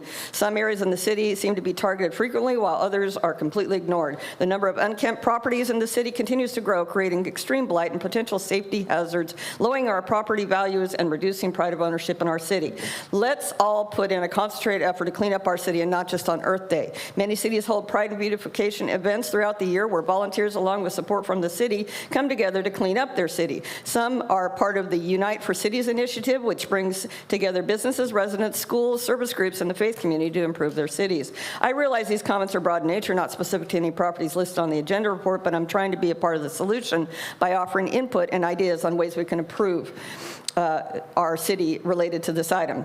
I do question the legality or appropriateness of the late communications memo. I guess there's 2 of them, apparently, removing 4 of the 5 initially, I guess all 5 now, listed on Exhibit A in with the resolution. One of these properties belongs to Vice Mayor Ho, who did assure me that her property had already been cleaned up, and that's probably the case with the other 3 or 4 too. But this was a legally noticed public hearing. Staff should not have revised the resolution behind closed doors. Instead, staff should have presented the revisions orally during the staff report, and then council could formally accept and incorporate the changes into the document prior to commencing the public hearing. One of the properties removed belongs, oh, I already said that, sorry. So it's basically a procedural thing. I understand that, you know, the properties did end up cleaning up, and you just went out and did a more recent inspection. But when you notice a public hearing and people go and read the documents related to that public hearing, they're going to come prepared to speak on that accordingly.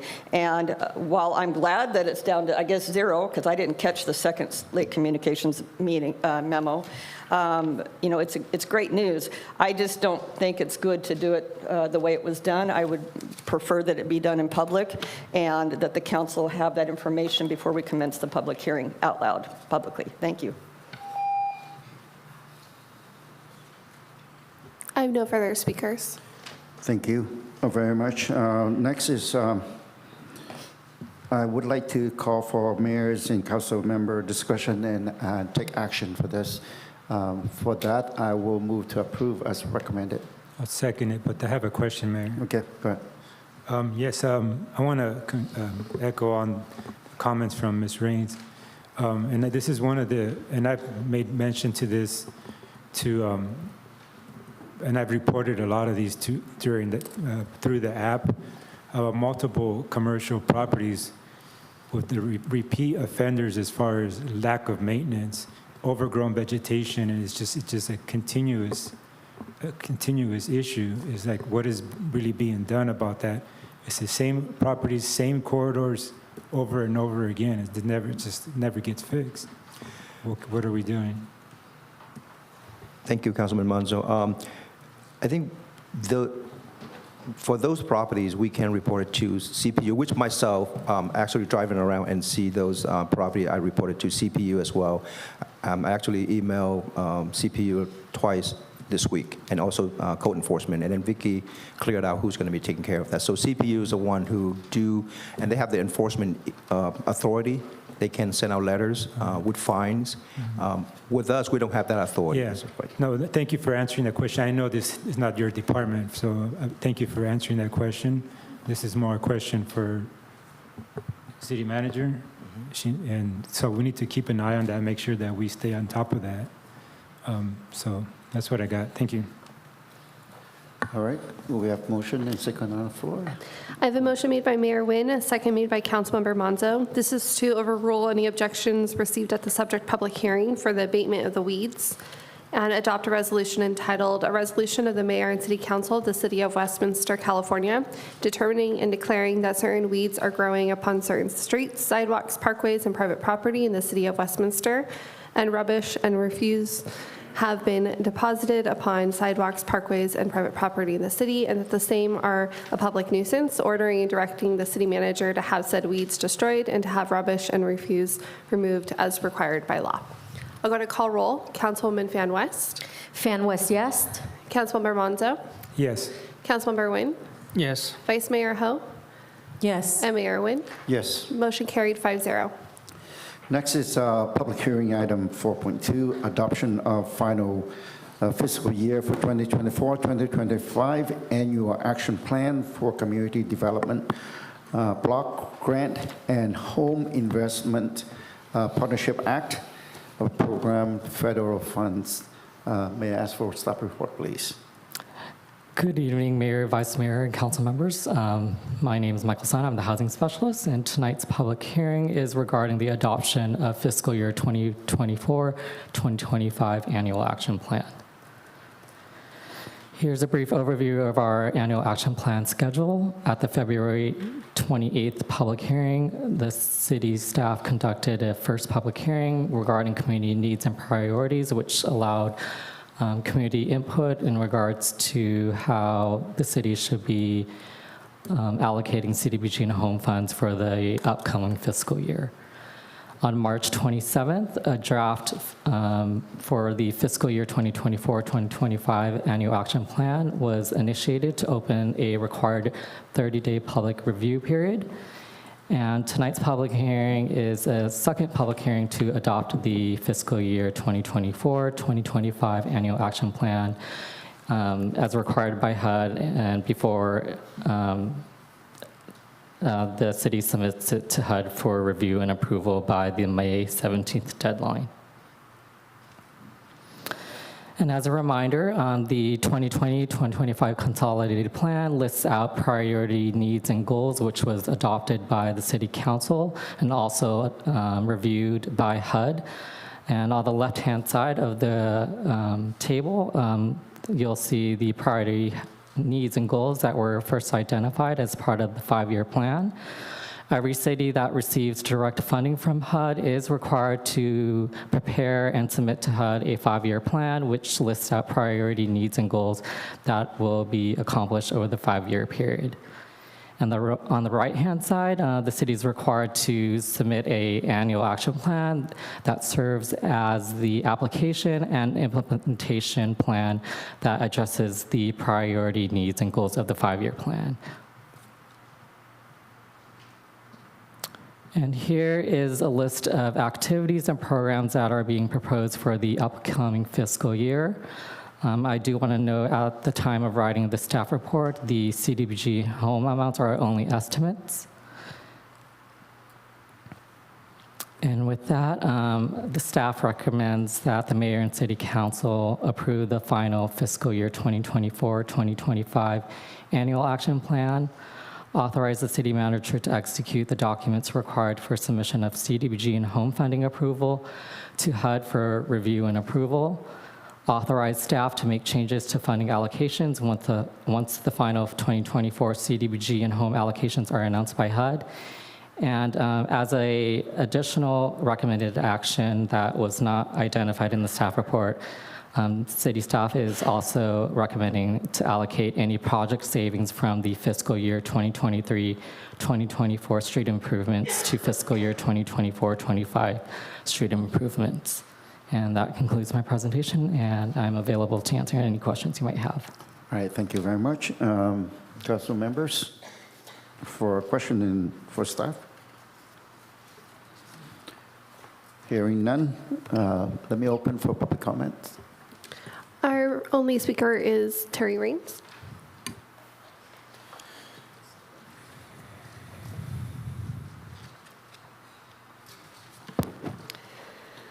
Hello, thank you for the opportunity to provide input regarding the fiscal year 24-25 annual action plan. Lest we forget, Councilmember West voted no to accept these funds last year. Ignorant or stupid, you decide. The mission should always be to serve our most vulnerable residents. Not sure why, but the estimated CDBG carryover amount changed a lot since the first hearing in February from $207,932 to $252,730 in March's presentation to now $288,158, indicating that even less spending of these funds in the current year. I will suggest again that staff provide the council with a comprehensive analysis of the funds carried over year to year for CDBG and home funds and provide the historical use of these funds going back a few years, especially since this is the last year of the 5-year plan. The city needs to prove that we are getting the biggest bang for our CDBG buck and allocating almost $200,000 to code enforcement through the Neighborhood Pride program, because I just don't see it. In the past, the city hasn't even utilized the programs approved in the plan, which is also tragic. The purpose of this report and the funding is to benefit our community by addressing some of our more serious issues. It is not just about putting something pretty down on a paper and submitting it. The city estimates that we will have substantially less home funds this year versus last year because we allocated last year a full carryover amount of $2 million to the project at 14125 Golden West. Even more significantly than CDBG funds, the carryover amount for home funds has changed substantially from $181,405 as reported in February and March to now $529,043 with no explanation as to why the spending in this current year is estimated to be so much lower. There is a big problem committing funds to the alleged affordable housing projects because most of these projects are not truly affordable for extremely low or acutely low income residents. Affordable housing is defined in state and federal law as not more than up to, in other words, 30% of your income. Where are the units in our acutely low income, for our acutely low income seniors with less than 15 to 30% of the AMI? These funds should be applied to a truly affordable housing development for extremely low and acutely low income seniors where the rent would be set at just 30% of their income.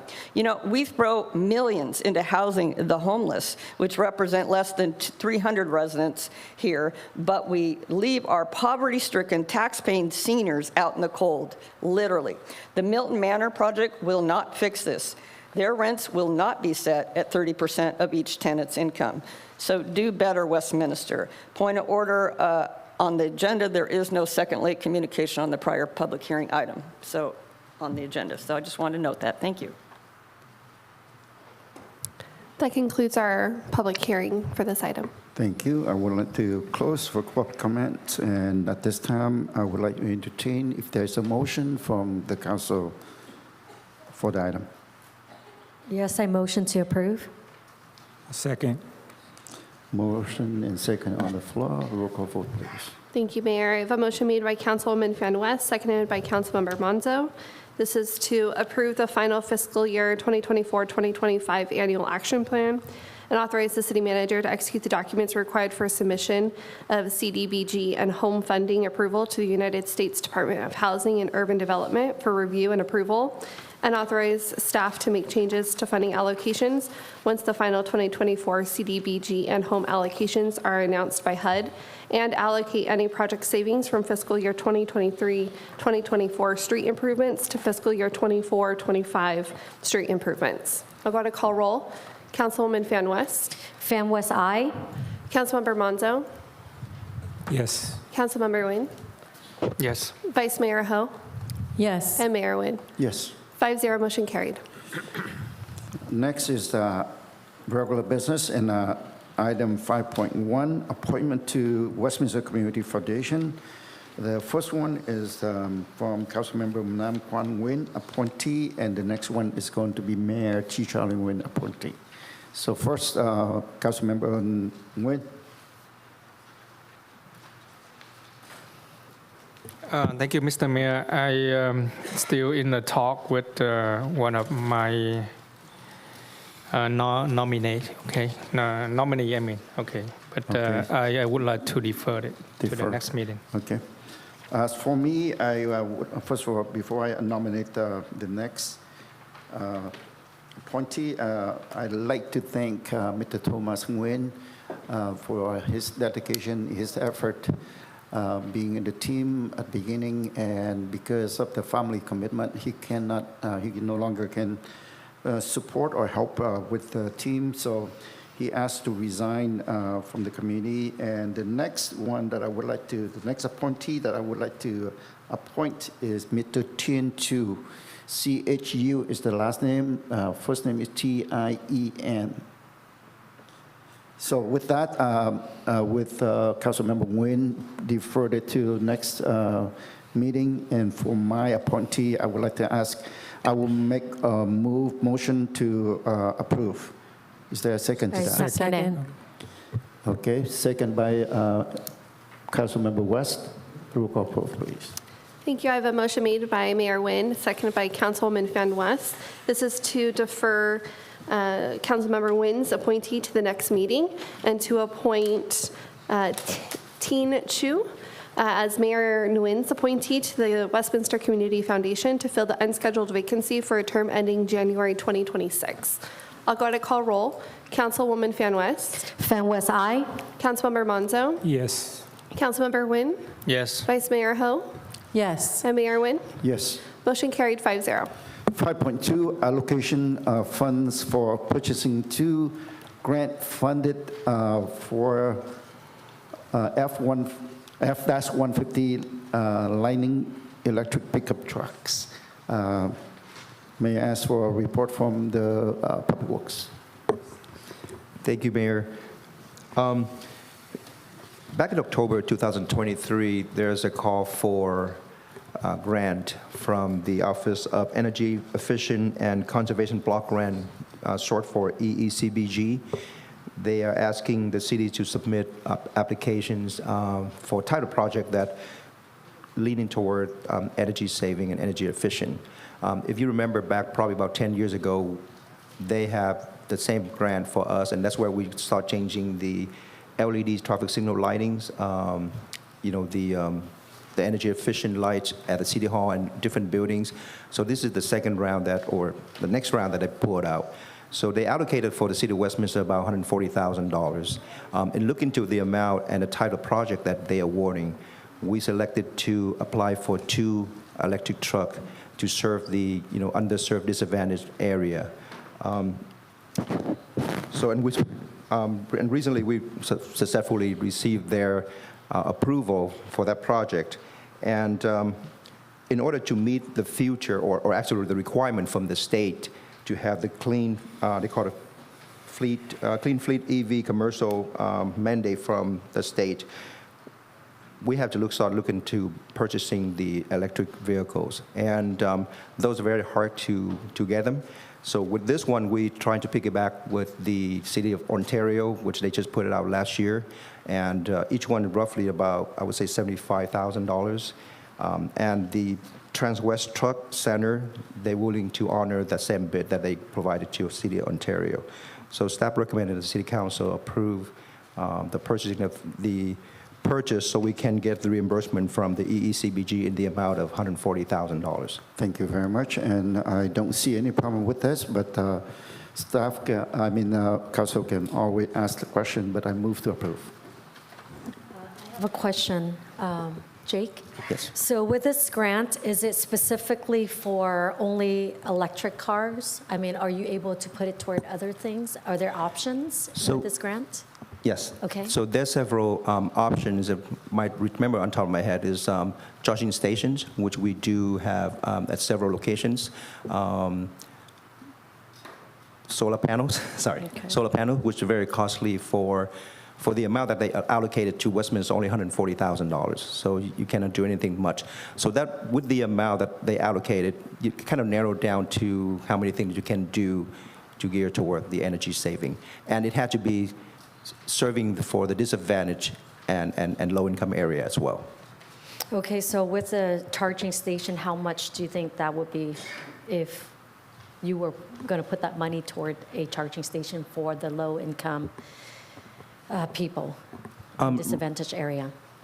Well, right now, the charging station, still had to be charged, and you have to have facilities to house them.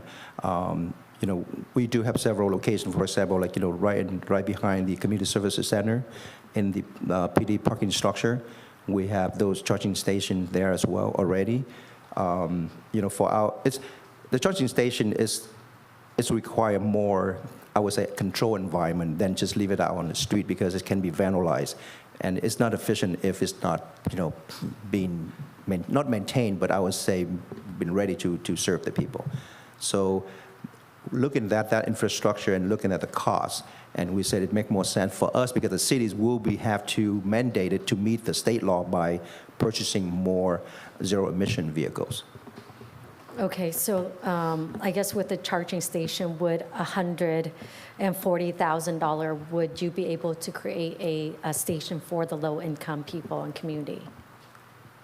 Well, or you need more than that? Well, number one, we need more than that. Number two is location. Number three is it's not for free. It's you create a charging station but still charge.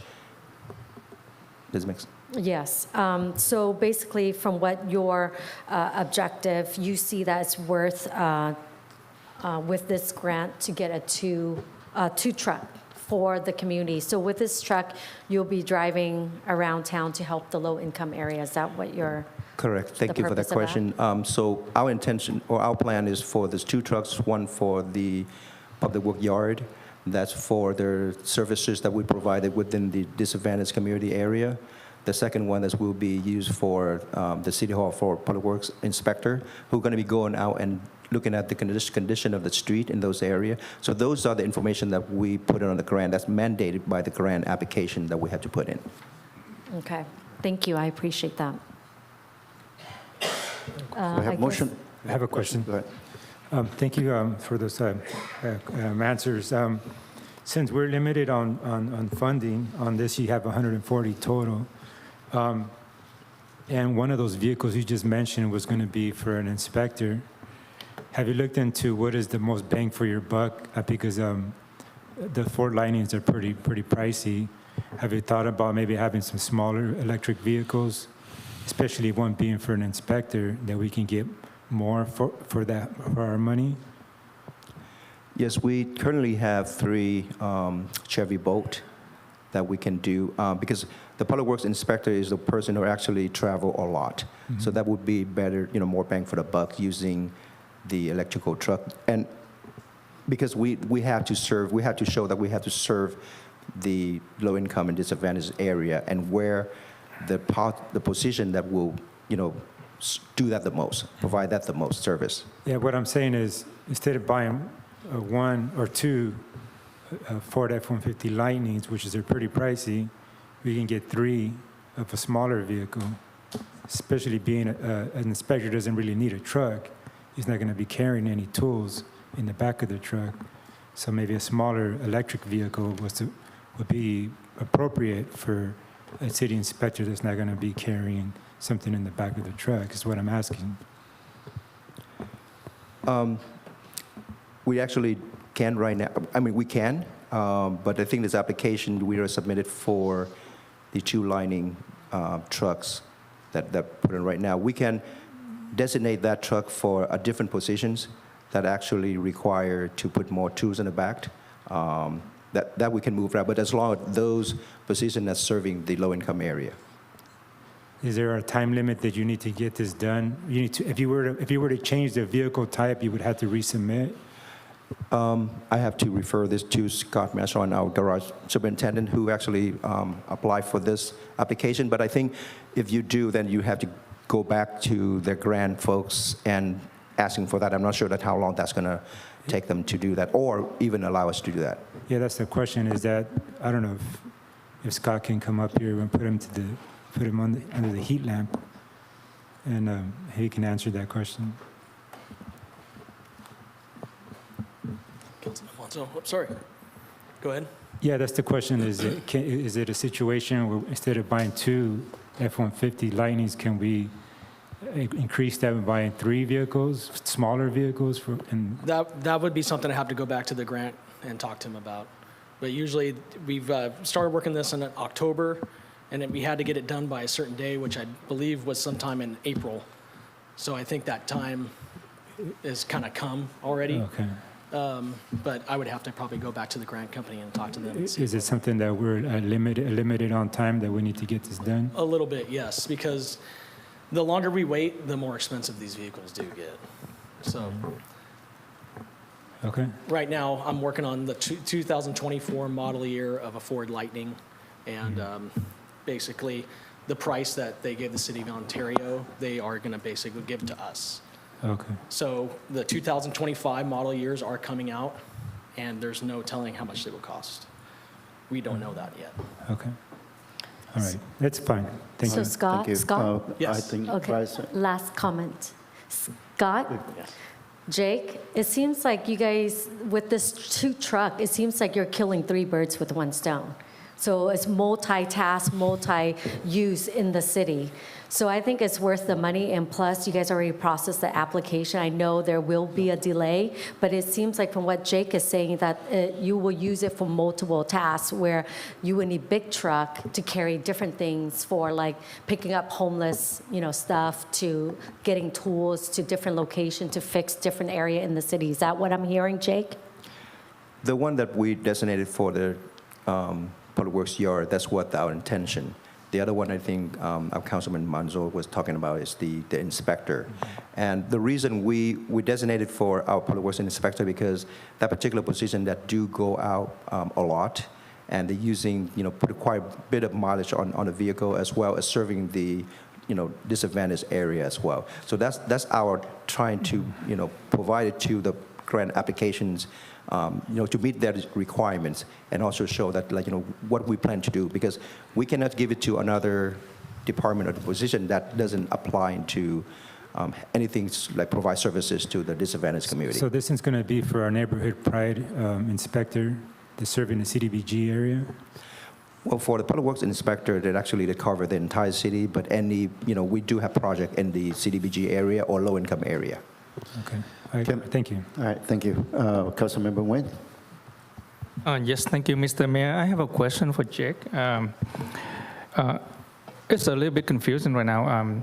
So we have to approve an increase to the revenue budget for $140,000 and $430, and then we have to approve another $150,000.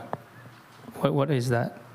Or we just approve the differences? So, yes, so what it is, the total of 2 trucks is 150. Exactly. We got the voucher or the grant fund, $140,000 and $430. So we only need just a difference, from the fleet, what we call it, the fleet budget, or the motor pool equipment replacement budget. Just a difference, less than $10,000. All right. I think we should make it clear right here, right? Yeah, please. So we really want to increase the revenue for the money coming in, so that's the $140,000. Then we're increasing the budget for the expenditure for the $150,000. The rest of that will come from the fund that's available, I think, just in the balance. So we want to increase the revenue so we can get the money coming in, and then the expenditure. So the difference is what the city will pay, the $10,000. All right. And that going to come out of our general fund, The right? equipment replacement fund. Okay. Thank you. Okay, if there's no other question. Thank you, Scott. I appreciate it. Thank you, Jake. If there's no other question, then we have motion on the floor. Is And I there a second it. Yeah. I second it, Mr. Mayor. All right. Thank you. Thank you. I have a motion made by Mayor Nguyen, seconded by Councilwoman Fan West. This is to approve an increase to the revenue budget, account number 58000-34294, state other, in the amount of $140,430, and approve an increase to the expenditure budget, account number 58002-581400, motor pool equipment replacement, in the amount of $150,000, and approve the purchase of 2 Ford F-150 Lightning electric pickup trucks from Trans-West Truck Center of Fontana, California, in the amount not to exceed $150,000. I'll go to call roll. Councilwoman Fan West. Fan West, aye. Councilmember Monzo. Yes. Councilmember Nguyen. Yes. Vice Mayor Ho. Yes. And Mayor Nguyen. Yes. Motion carried 5-0. 5.3, award of contract for Garden Grove Boulevard Street Improvement Project from Edward Street to Beach Boulevard, project plan number 2563. Staff report, please. So thank you, Mayor. So this is the project that's to improve Garden Grove Boulevard, pretty much picked up from where we have the complete street project from Edward all the way to Beach Boulevard. So there's a small section of that project that lies within the city of Garden Grove, and they're willing to join with us and pay the fair share of that amount. This is budgeted for fiscal year 2022-23 and 2023-2024. The staff take the plan and specs for the council to approve in March 2013. We send out to have an open bid, and then we received 4 bids, and basically it's less than what's the engineering estimate. So this is, you're looking at is to improve the payments as well as the medians. Right now, the medians that have the asphalt medians look very ugly and dirty. So what we're going to do, we're going to remove that asphalt, and we call it a rock blanket to make it look nicer and cleaner. And this is what you can see along the 405 where they do the improvement in our city. And that, that's pretty much all. All right, thank all you. the details. Any question? Yes, I have a question, Mayor. Please. So that what you just spoke about, the medians, is going to are you going to have any drought-tolerant planting on there as well, or just rock? So this is a hardscape median, not a landscape median. And then what about any other public right-of-way improvements? Can you talk a little bit about that? I apologize, what is it? Public right-of-way improvements. sidewalks, approaches? So that's also cover any sidewalk, any broken curb and gutter, any wheelchair ramps that we need to put in. That will be included within the project scope of the work. Okay, that's all in there. Okay, the Okay, motion to thank you. approve. Second. Motion and second on the floor. Mayor, I just have a quick Okay, question. go ahead.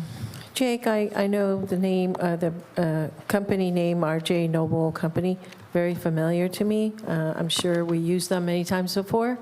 Do you find them to be responsible, and have you had any problems with them in the past? They are one of the good contractors that we have a good relationship with. They're very responsible. They attend to things that we ask them to do, not only on the plan but in specs and accommodate it to the residents. They're a good contractor.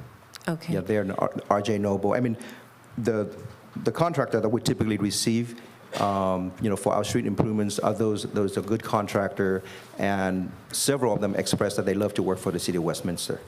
Well, that's good. I know because by the state law, we have to choose the one with the lowest bid, right? So I know that, okay, they Lowest are the and lowest bidder. responsible. And responsible. Okay, that's good. It's good to know because I know they're the lowest, and that's why they got chosen. But I just want to make sure that they're also good and responsible. And what about, in the past, have they always used their contingency? I know there's a 10% contingency. That's kind of customary, that's standard. Have they always, because sometimes they underbid everybody and then they use all the way, like 100% of their contingency, you know? Absolutely, that's a good question. So kind of- Most of the street improvement projects, once you dig it out, the asphalt pavement, there's a lot of unforeseen conditions. Typically, within 10% contingency that cover those amount. A lot of these contractors, they have the bid item already. For example, if we have anything that unforeseen that the number is going to be go high, the quantity going to go higher, or something that, for example, we place additional sidewalk or adding additional curb and gutter, we don't have the bid item, so all we have to do is just increase the quantity. And anything outside of those bid item is always negotiate back and forth between the project manager and the contractor on if we disagree with the price. And there's a lot of time we disagree with the price, we can go call a force account, which means time and materials. So, for example, that work wasn't covered within the scope of work. They will come out with a crew. We count how many staff members there and how many hours they spend to do the work and what kind of equipment they do. So we log all of those, and we pay them by time and materials. I understand on the ones that are not a bid order, on the bid order. But, the 10% contingency is really on the bid order, right? Because anything that wasn't bidded on, that's totally understandable that they have to, charge you or, kind of still have to come up with a cost for that, and then you negotiate back and forth. But the 10% contingency is based on what was already on their bid, right? What they bid it for. Is that right? Correct. And what they bid and what unforeseen condition out there. Yeah. For example, if you go out and you hit a soft area, which does mean they have to dig it out further, that doesn't have the scope of work not having that item. So we have to negotiate with them on that. So that 10% typically cover those unforeseen area as well. Okay. What's important to me is that you find they are good and responsible. So thank you very much. All right. We have motion and second on the floor. Thank you, Mayor. I have a motion made by Mayor Nguyen, seconded by Councilmember Monzo. This is to approve the award of contract to the lowest and responsible bidder in the amount of $2,393,844.50 to RJ Noble Company, and that all other bids be rejected, and authorize a 10% contingency in the amount of $239,384.45 for potential change orders, and authorize the city manager to execute the contract on behalf of the city in a form approved by the city attorney. I'll go to call roll. Councilwoman Fan West. Fan West, aye. Councilmember Monzo. Yes. Councilmember Nguyen. Yes. Vice Mayor Ho. Yes. And Mayor Nguyen. Yes. 5-0, motion carried. 5.4, revisions to city council meeting schedule for the remainder of the 2024 and extension of the holiday closure. City staff, city manager. Sure, I will provide a very brief report. So as we look ahead at our schedule, generally, we in the past have taken some meetings and moved them around or canceled them. This year, in looking at availability and anticipating lack of business and potentially lack of quorum, especially in the summertime due to vacations, et cetera, staff is recommending that we cancel both meetings in July, so we would actually go dark in July. And we would also cancel the meeting of November 27th, which is the day before Thanksgiving, and of course, Christmas Day, December 25th. We're also looking at asking the City Council to consider extending the holiday closure to include December 23rd, 2024. This year, our holiday closure extends from December 24th to through January 1st, and we reopen on January 2nd. December 24th, city facilities are closed, and that's on a Tuesday. And so we're asking that if council could consider just closing December 23rd as well, which is the Monday before. The impacts to having to open on that particular day on one day, we would expect that we would not have a lot of visitors coming in on that day, and of course, impacts the staff who are requesting vacation, et cetera. So we would obviously do our every concerted effort to advertise this all on social media, post on the windows, announce at our council meetings, everything we can to alert the public of our holiday closure dates. And with that, we're just asking for council to consider the cancellation of those particular days, and as well as the extending the closure to December 23rd, in which December 23rd, if approved, staff will be responsible for using their time, their vacation time, or other leave time for that. Okay, any questions or motion to approve this item from council? Mayor, motion to approve? I'd like to speak first. Okay, fine. Just my question is this the first time we go dark the whole entire, for like July, the whole month of July? Usually we cancel one Yes. meeting, and that's it. This is like the first time in 8 years that I've served that I've seen cancellation of the entire month. So in the past, we've seen different variations of summer months where we've, canceled the second meeting of June, July, August, or July, August, September, or if there's a month that has 5 weeks in it, then we would only have one meeting on the third Wednesday, et cetera. This is the first time that we're going dark on a month. It is not uncommon. I don't anticipate that, if there's anything that comes up, obviously that's an urgent item. We have in the past called for special meetings or resurrected these canceled meetings before.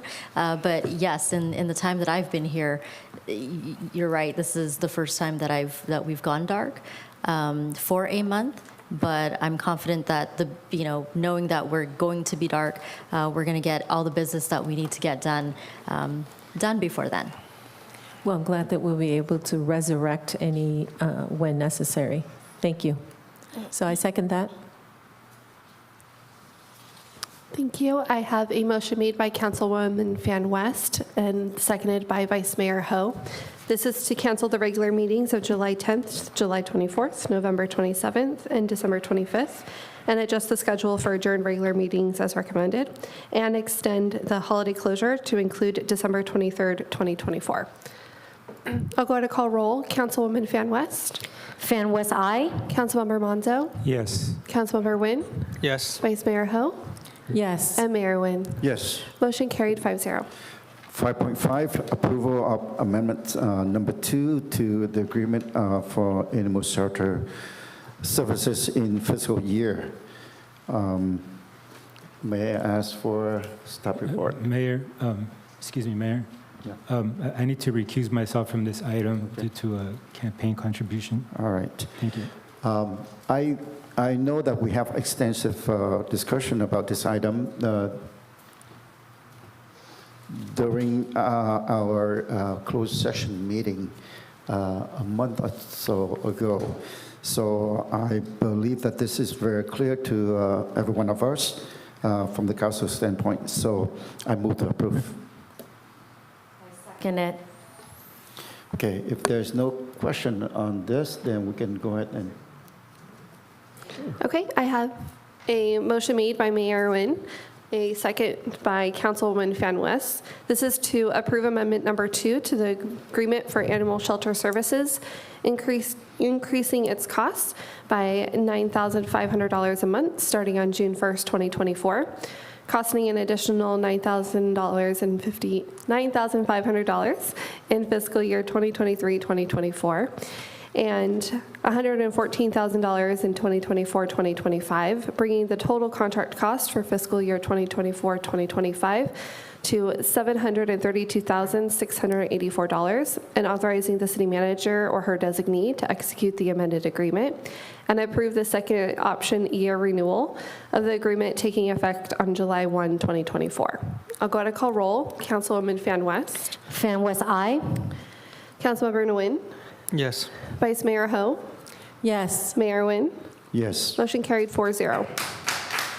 Would you please ask Councilmember Menzo to come back?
Thank you, Councilmember Menzo, to recuse yourself when there's a conflict of interest. Next item is 5.6, City of Westminster 3-year strategic plan and updated 6-month objectives. For this, I guess we need to have a staff report. That will come from our city manager as soon as she steps back. And city manager is not here right now. So what we do? All right, so thank you. Could you try again? I didn't do anything. I didn't do anything. I assume we're waiting for my staff report? Yes, Okay, great. For So- item 5.6. Yes, thank you. So at the meeting of April 10th, we had a strategic planning workshop in which we evaluated our 3-year strategic plan, and we basically updated our objectives. I don't have those dates with me. I'm trying to pull my staff report here. Excuse me, city manager. Sorry, but we don't seem to have 5.6 in our. I'm trying to. Yeah. Oh, none of us have that. I was like, I don't wonder. Yep. seem to have 5.6. What?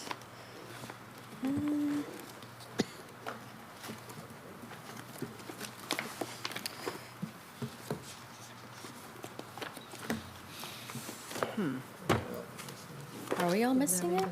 We're all missing it. I don't think it's on here, is it? Well,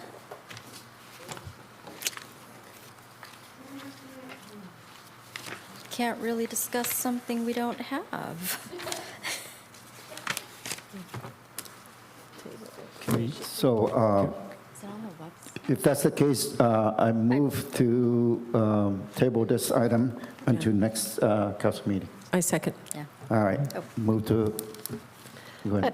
I have a motion made by Mayor Nguyen, a second made by Vice Mayor Ho. This is to table this item. I'll go to call roll. Councilwoman Fan West. Councilmember Monzo. Yes. Councilmember Nguyen. Yes. Vice Mayor Ho. Yes. Mayor Nguyen? Yes. 4-0, motion carried. I'm sorry, that's to defer to the next meeting, correct? Yes. Because I think you said table. Okay.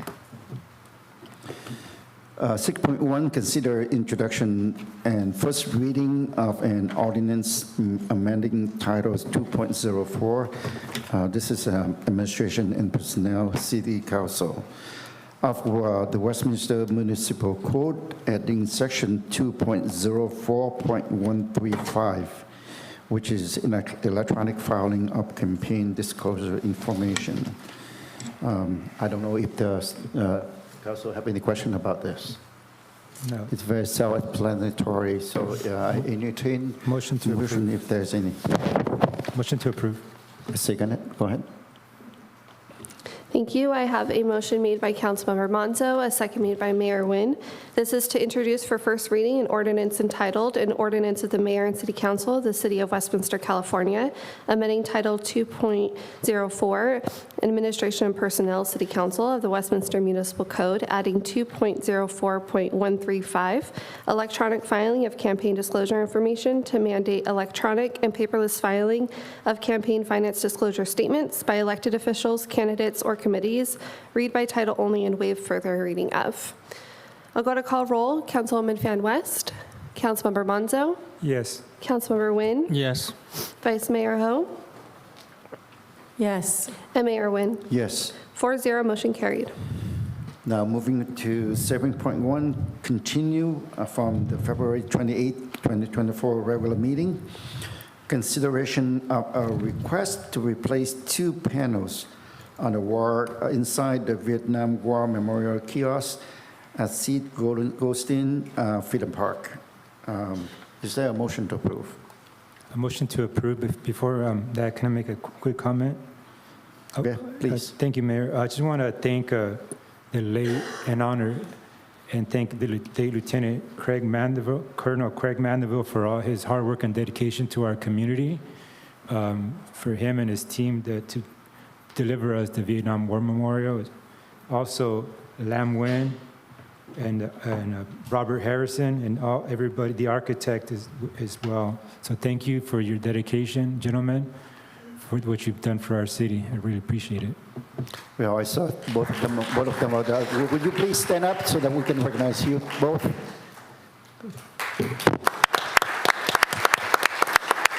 Thank you for all your hard work. So I will second the item. I will second the motion, and roll call, please. I understand you there, but you don't need to. Mayor, may I ask the gentleman? Sure. I just want to ask you, in the past when we're being presented with these, I mean, I'm totally in support. I just want to preface by saying that. The only thing is that who has vetted the content? And we as a, council, we don't want people to come out after the fact, like, what happened in the past, where, we're not approving the content, are we? Mm-hmm. We are approving the content because how can we be responsible when we weren't there? And who would take responsibility? That would make you guys take responsibility, is that right? Do you know what I'm saying? Because in the past, that's what happened. I think we I believe that after that, it's turned back to Park and Recreation, right? And Park and Recreation, we had this item probably 2 or 3 months ago, and we talked about this. And I believe that the direction of the council is for you to go, for the staff to go back and talk to these gentlemen. And I believe that you guys work it out already. That's why you bring it back this time. Correct? Yes, Mayor, that's correct. We did meet with the organization, and they have gone through a long vetting process to approve the content. What organization? The Vietnam War Memorial. Yes. Okay. Yeah. All right, then I feel good about All it. right. Thank you so much. You already have a second. Yep. Motion and second on the floor. Roll call vote, please. Thank you, Mayor. I have a motion made by Councilmember Monzo, seconded by Mayor Nguyen. This is to consider the Park and Recreation Commission's recommendation to replace 2 panels on the wall inside the Vietnam War Memorial Kiosk at Sid Goldstein Freedom Park, located at 14180 All-American Way. and provide direction to approve. I'll go to call roll. Councilwoman Fan West. Councilmember Monzo. Yes. Councilmember Wayne. Yes. Vice Mayor Ho. Yes. And Mayor Nguyen. Yes. 4-0, motion carried. Thank you. What time is it now? Oh, it's almost 8. Good timing. Next, we would like to move to oral communication for non-agenda items. For this, you can speak on any item that you want to talk about, or on non-agenda items. I just want to ask that you respect others by addressing the City Council. And the time limited to 3 minutes, so please stop at the time when they expire. Before we move on with the oral communication, I would like to recognize the person that I appointed to the Westminster Foundation Committee. Is Mr. Tintu. Can you stand up so that people can recognize you? Thank you very much for for serving the community. All right, now we can open up for the oral communication. So go ahead and read the instruction into the record, please, Madam Clerk. Thank you, Mayor. This is the time of the meeting that members of the public may address the City Council regarding any non-agenda items that are within the subject matter jurisdiction. Unless otherwise extended by a majority vote of the City Council, comments shall be limited to 3 minutes per speaker. Any person wishing to address the City Council in person should complete a yellow speaker slip that is provided at the entrance to the council chambers and submit the card to the city clerk. When your name is called, please step to the podium at that time, state your name and city of residence for the record. Our first speaker is Diane Weinstock.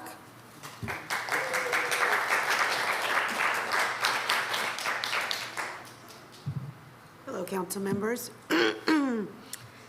My name's Diane Weinstock, and I reside at 14172 Enfield Circle, and I've been a resident for Westminster for 25 years. My community is here. Could you please stand up? Who's here for the sober living? We have quite a few members here for this topic. As you know, the sober living house is at 142222 Enfield Circle. Our neighborhood is a prestige neighborhood, and we have take pride in our neighborhood. I'll put it down, Laura. Sorry. Thank you. Okay. Last meeting I was here, I addressed this issue, and we came up with a petition. The petitions that we had were 225 signatures on that petition.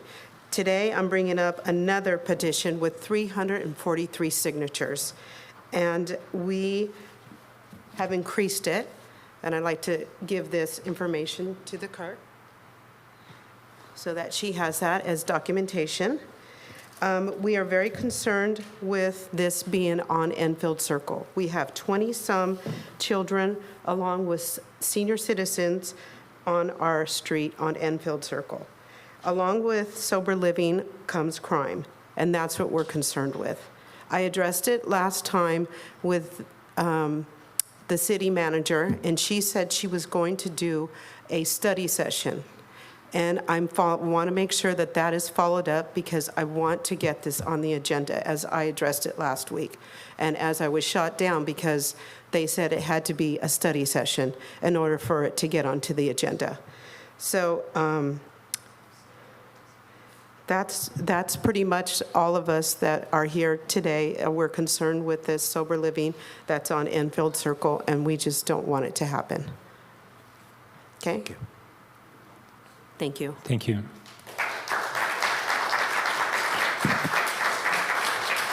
Our next speaker is Devorah Mariscal.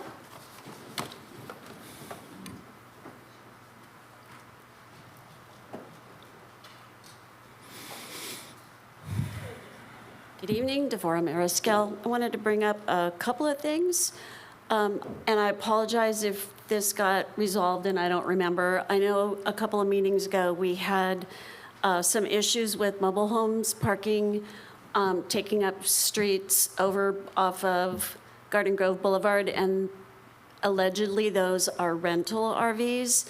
If they are, they need to be stored. Parking is a huge issue. I live behind the Honda dealer, and we do have disabled cars that sadly I've had to call the police department multiple times to get them moved. One in particular has moved, but it's still disabled, so it'll just be moved again. So that's one thing. The next thing I'd like to address, Councilmember Manzo, I am so sorry for what you have been put through this last week from our last meeting on Friday. Absolutely, to quote someone, despicable behavior from Councilmember West, who is not even here right now. I apologize to the police department for the amount of time that they had to take to resolve that issue, but no crime was committed, and we support you. We just want to let you know that. Charlie's not here, so Councilmember Ho, I'm going to address this to you. There needs to not be interruption from Councilwoman West when when residents are trying to speak. So if you could work with the mayor, if that is happening, turn the mic off. We spend our time here too. It's disrespectful. It's just not appropriate. So thank you.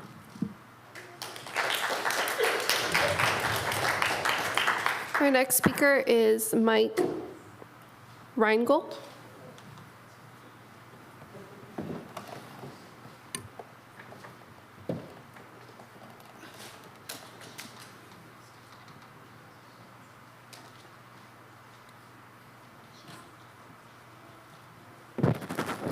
Good evening. My name is Mike Ringgold. I live in 5321 Shrewsbury in Westminster. It's part of the same track that Diane spoke about with the sober living house. I've got my 3-year-old son with me tonight. Part of the representation of that community, on that street alone, there's 25 plus children. I have firsthand or I guess it was secondhand familiarity. My brother was in a sober living house in Washington, D.C., and it's not a good situation for a community like ours. I'm 100% about rehabilitation, second chances. I volunteer at a nonprofit in Santa Ana.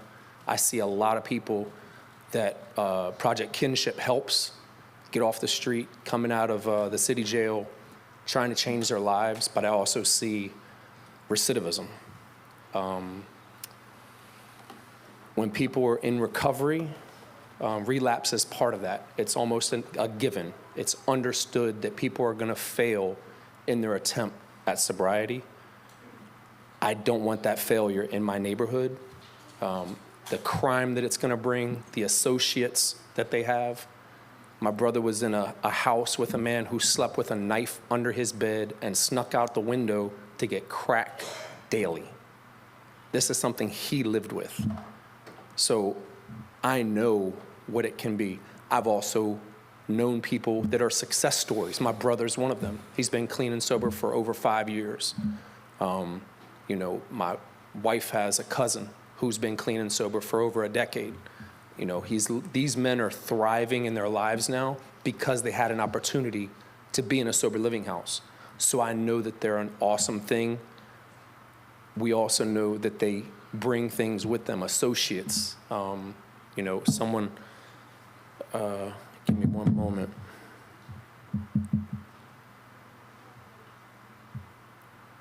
Essentially, people that are addicted to drugs have associates that are also addicts or dealers.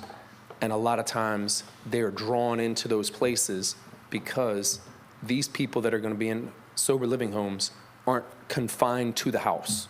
Or if they are confined, they're not on ankle monitors, they're not supervised by the police or the Department of Corrections.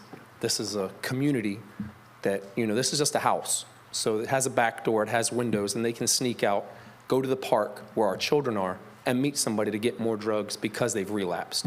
So we just want to bring these things to you, Diane. You were awesome with your comments. Again, there's hundreds of people that have spoken against this. We appreciate your consideration. Have a good night. Thank you.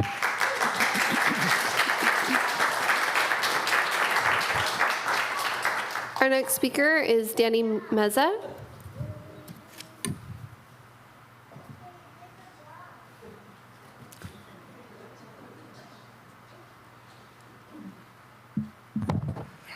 Good evening, City Council. Thank you for taking the time to hear me out. I want to say I'm sorry for what Councilman Carlos Manzo had to go through with the lies from Amy Fan West, falsifying a police report.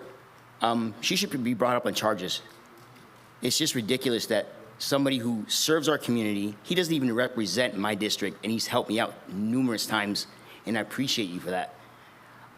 I don't get why or what she has over this city council that she gets away with murder. You guys just let her get away with stuff, and it happens over and over and over again, and people are getting sick of it. People are opening up their eyes about it. She's renting RVs out online, storing them on Garden Grove Boulevard, Dorothy Lane, Melanie Lane, Lee Drive, Barney Lane, and she just moves them every 24 hours. She has no business in the next city ordinance when she's talking about for RVs parking. Right now, it's 24 hours.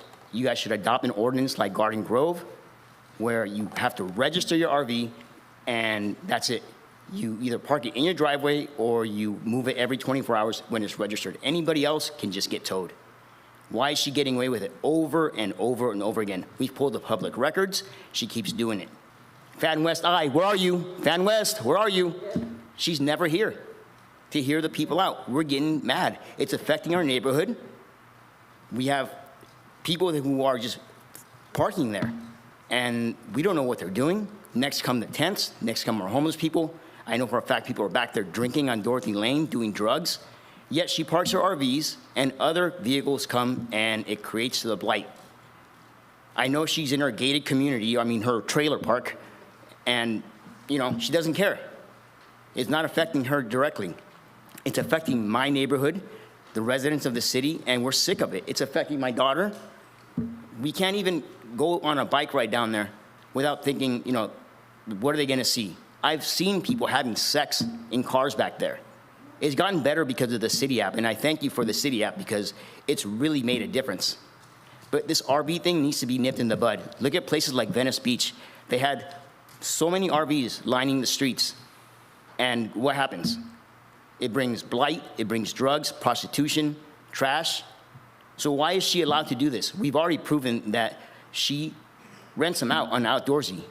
She moves them around every 24 hours. It's just not fair to the residents that store them where they need to go. And I would like to ask her to her face, Fan West Eye, where are you? Do you rent them out? She's gonna say no, of course. I reported one today on Garden Grove Boulevard. They're too wide to be on the street. She's creating blight in the district she's supposed to be helping. Businesses are going, and she's doing nothing about it. Where is she? Fan West Eye, where are you?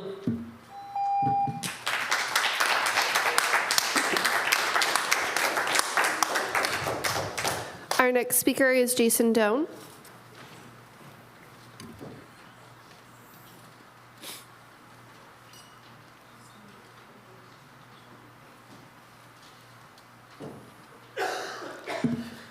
Hi, this is a very important issue. I think a couple months ago I was at the, first of all, my name is Jason Doan, and I live over at 14067 Tiffany Drive, Westminster, California, 92683. And so a couple months ago I was here and present myself about, the Cold War. It was the first Indochina War where the Haiphong incident happened between the France and, the northern military Viet Minh. This is extremely important incident that happened, and this is the beginning of the dismantling of our colonization of Vietnam, or also called Indochina.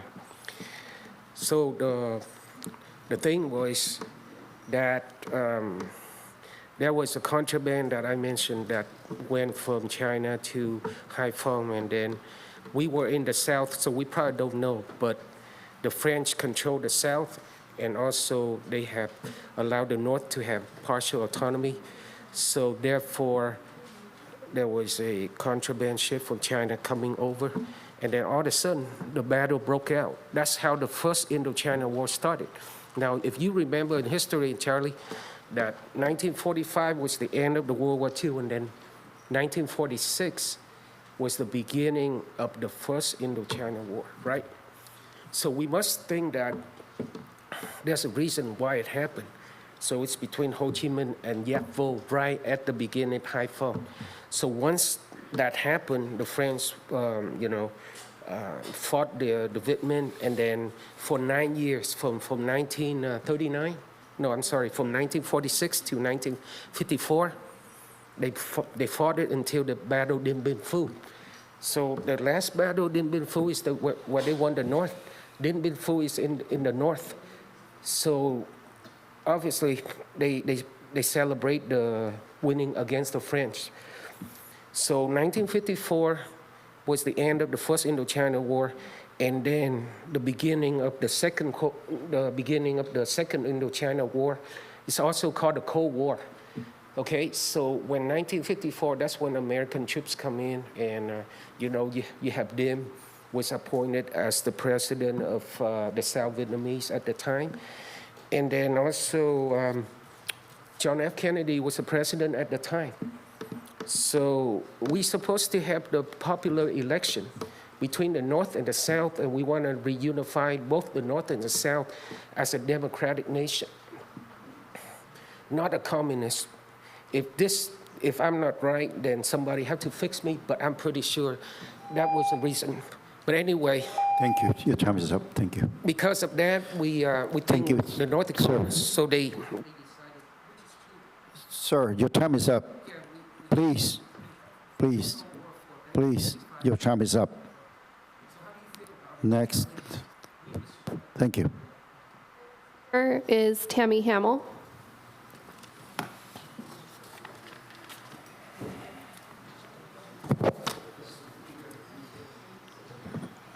Hello, Tammy Hamill, Westminster resident.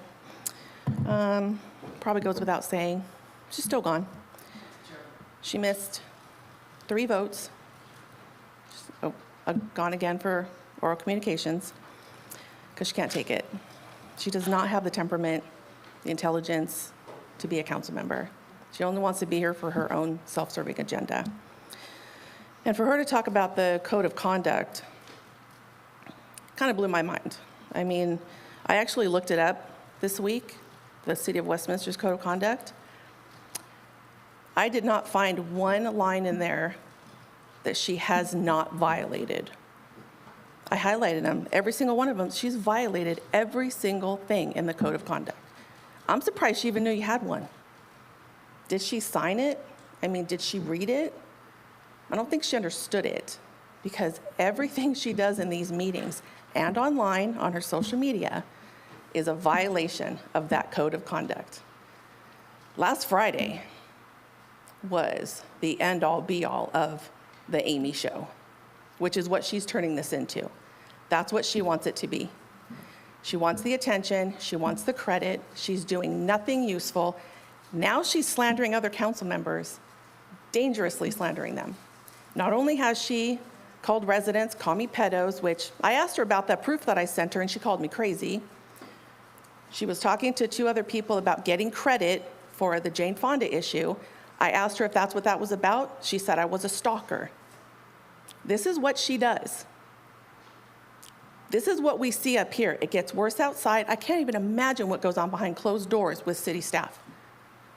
I can't imagine what they have to deal with. If this is what we see in public from her, she needs to be censured. We might have to explain it to her that it's not censored, censured. Something has got to be done about her. She's the unfortunate representative of my district. She won't even have another meeting with me. The first meeting I had with her, 7 minutes, because she couldn't take it. I was asking her about things that she posted online, answering for them, taking accountability. She didn't even know what's going on in Indian Village. I don't live in Indian Village. She asked me that 3 times. She has no business being on this council. She does nothing. She's getting dangerously close to getting people hurt with the things that she puts online, the things that she agrees with and laughs at that other people put online. Is it going to take someone getting hurt because of her actions for you to do something? Or Chris, what is it going to take for you to say something, to really do something about what she's doing? Is it going to take someone getting hurt? Because I think, honestly, that's what she wants. She wants to be in the news, and she wants to be on her social media. Thank you. Just time's up. Thank you. Yeah.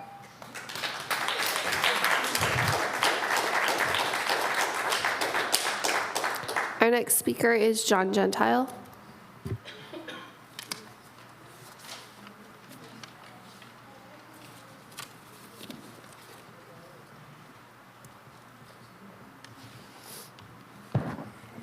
Hello, council members, city staff. Before coming to this meeting today, I had one of my customers ask me if I was going into the comedy show today, referring to the city council meeting. Out of respect for the city, I just turned and walked away. I can understand the humor in what he said, but I have lived in the city for 54 years, and what I see now is the demise of our once all-American city. Instead of talking about our underpaid police and fire department, crime, homelessness, and business closures, we gather here to support Carlos Monzo. Carlos, on the behalf of the overwhelming voters of District 1, we stand by you and support all that you have done for our city. I will end by saying something I swore I would never say. To the 21 voters who chose to sit at home and not vote, this is what happens. God bless our city's future.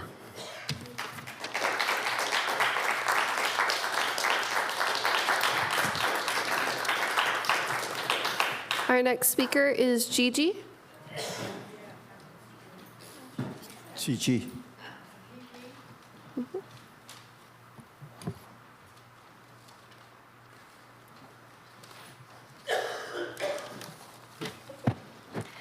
Kính thưa ông thị trưởng và các nghị viên, tôi tên là Gigi. Ngày hôm nay tôi đến đây để tôi nói chuyện với bà nghị Amy. Miệng bà thì lúc nào cũng nói về cộng đồng không à. Mà thật sự bà chỉ làm vì mình muốn để lấy điểm thôi. Để sửa soạn ra đi tranh cử chứ gì. Phải không bà? Bà qua Mỹ đã gần 40 năm rồi, đúng không? Bà đã làm được cái gì cho cộng đồng đây?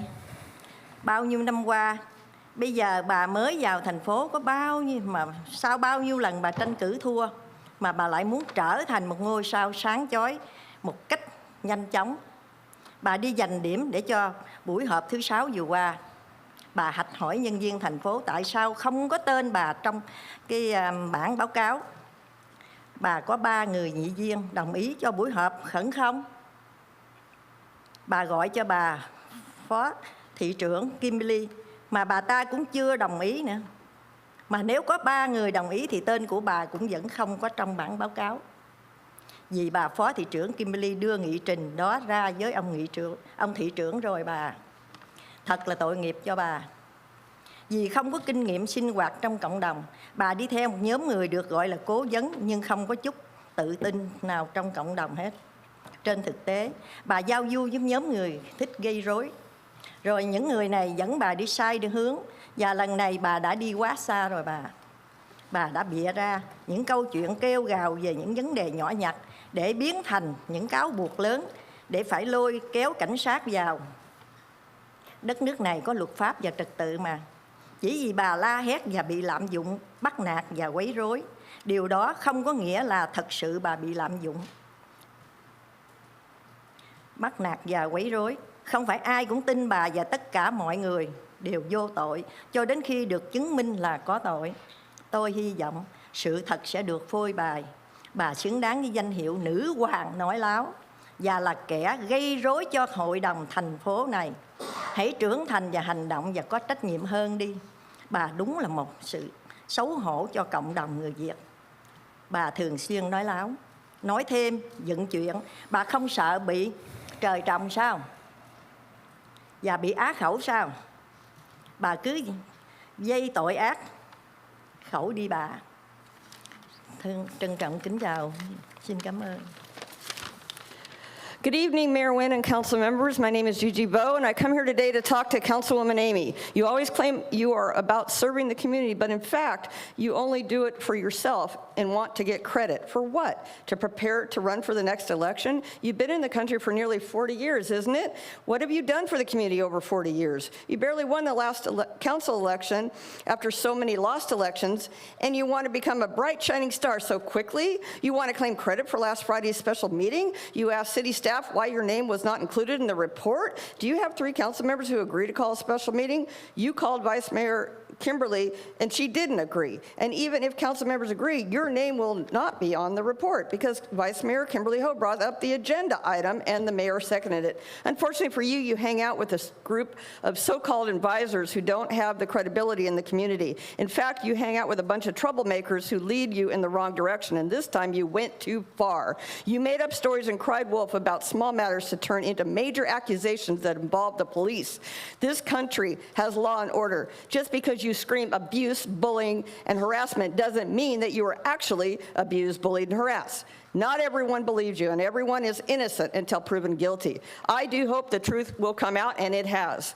You deserve the title drama queen and troublemaker for this council and this city. Grow up and act responsibly. You are an embarrassment to the Vietnamese community. Thank you.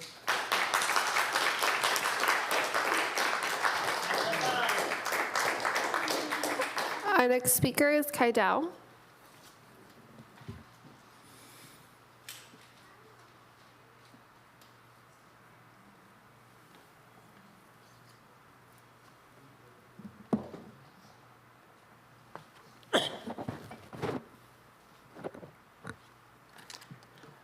Good evening, everyone. Well, I wish we would have more time to discuss about this issue. I'm not here to defend you or to denounce you, Councilmember Carlos Manzo.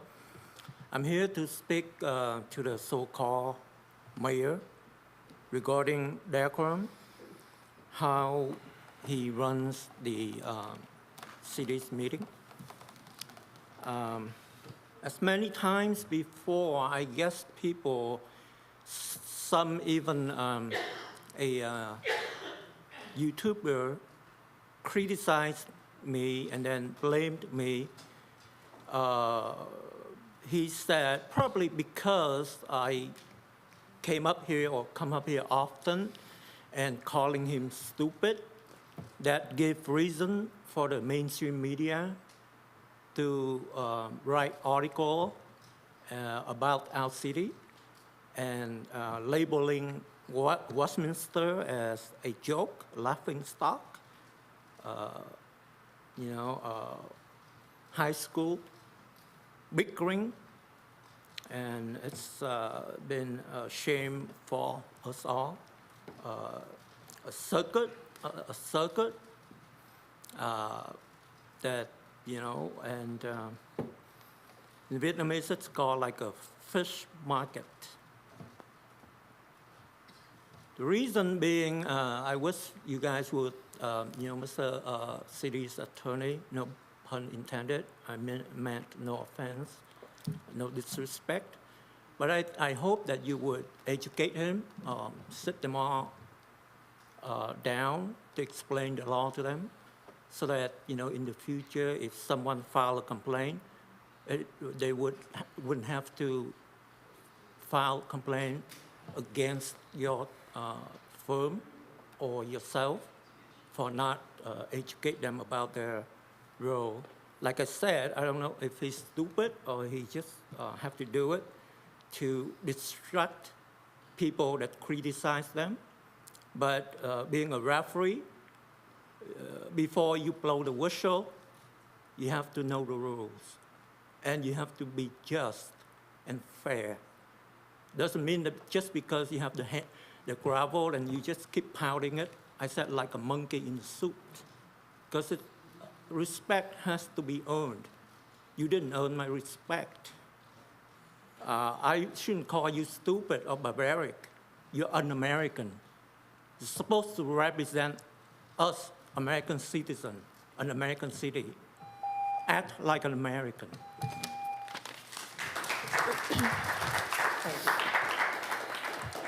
Our next speaker is Hue Donato.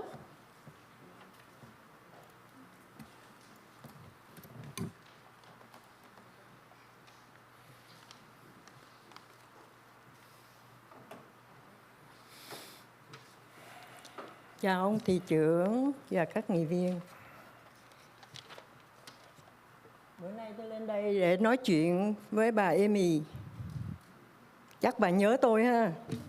Có nhớ không? Chắc là nhớ hay là quên rồi?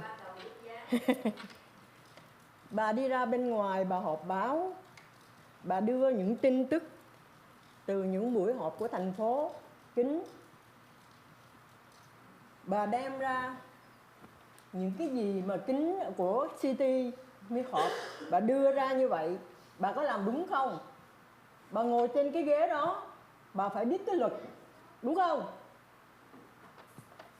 Bà nói xấu những Please talk into the member, microphone. bà nói xấu những cái member ở trong này, trong City. Tôi thấy những hành động cư xử của bà trong những buổi họp thật là bất lịch sự. Chuyên môn giành nói và nói ác tiếng người khác. Tôi nhớ có một buổi họp mà ông thị trưởng vắng mặt và ông phó thị trưởng Nam Quang điều khiển. Bà đã ngang nhiên chửi những người lên tiếng phản đối bà, mặc cho ông Nam Quang không cho nói. Bà đâu có nể ai đâu. Bà có biết bà là cái gì? Ông thị trưởng đã một vài lần cấm không cho bà nói, vì bà lì lợm, nói ác tiếng người khác, mặc cho ông thị trưởng gõ búa. Rồi bà nói là người ta bịt miệng bà. Đó là tư cách của một nghị viên đó sao? Mà bây giờ bà chỉ trích ông nghị viên Menzo là đừng bịa đặt chuyện và nói láo. Có bằng chứng đàng hoàng. Cảm ơn tất cả mọi người. I got the seat for you. Stop the clock. Sorry, my fault. Okay, Councilwoman West, you go on YouTube and talk about info from closed session meetings. You are breaking the law. Do you know that? You spoke badly about other council members while I found your behavior in council meetings to be impolite. I remembered a meeting when the mayor was absent and Vice Mayor Nam Quan Wen then conducted the meeting. You blatantly cursed those residents who spoke against you. Even Nam Quan couldn't control you. You always demand respect, but you don't respect anyone else, including the mayor. Now you accuse Councilmember Manzo of harassing you. You should not cry wolf, and you should not lie.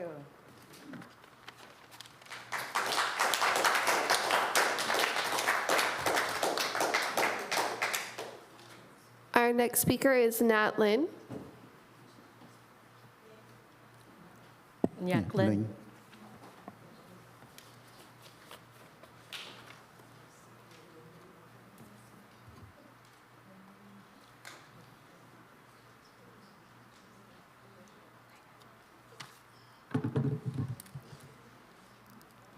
Thưa Hội đồng thành phố, tôi là Nhật Linh ở địa hạt 3 Westminster.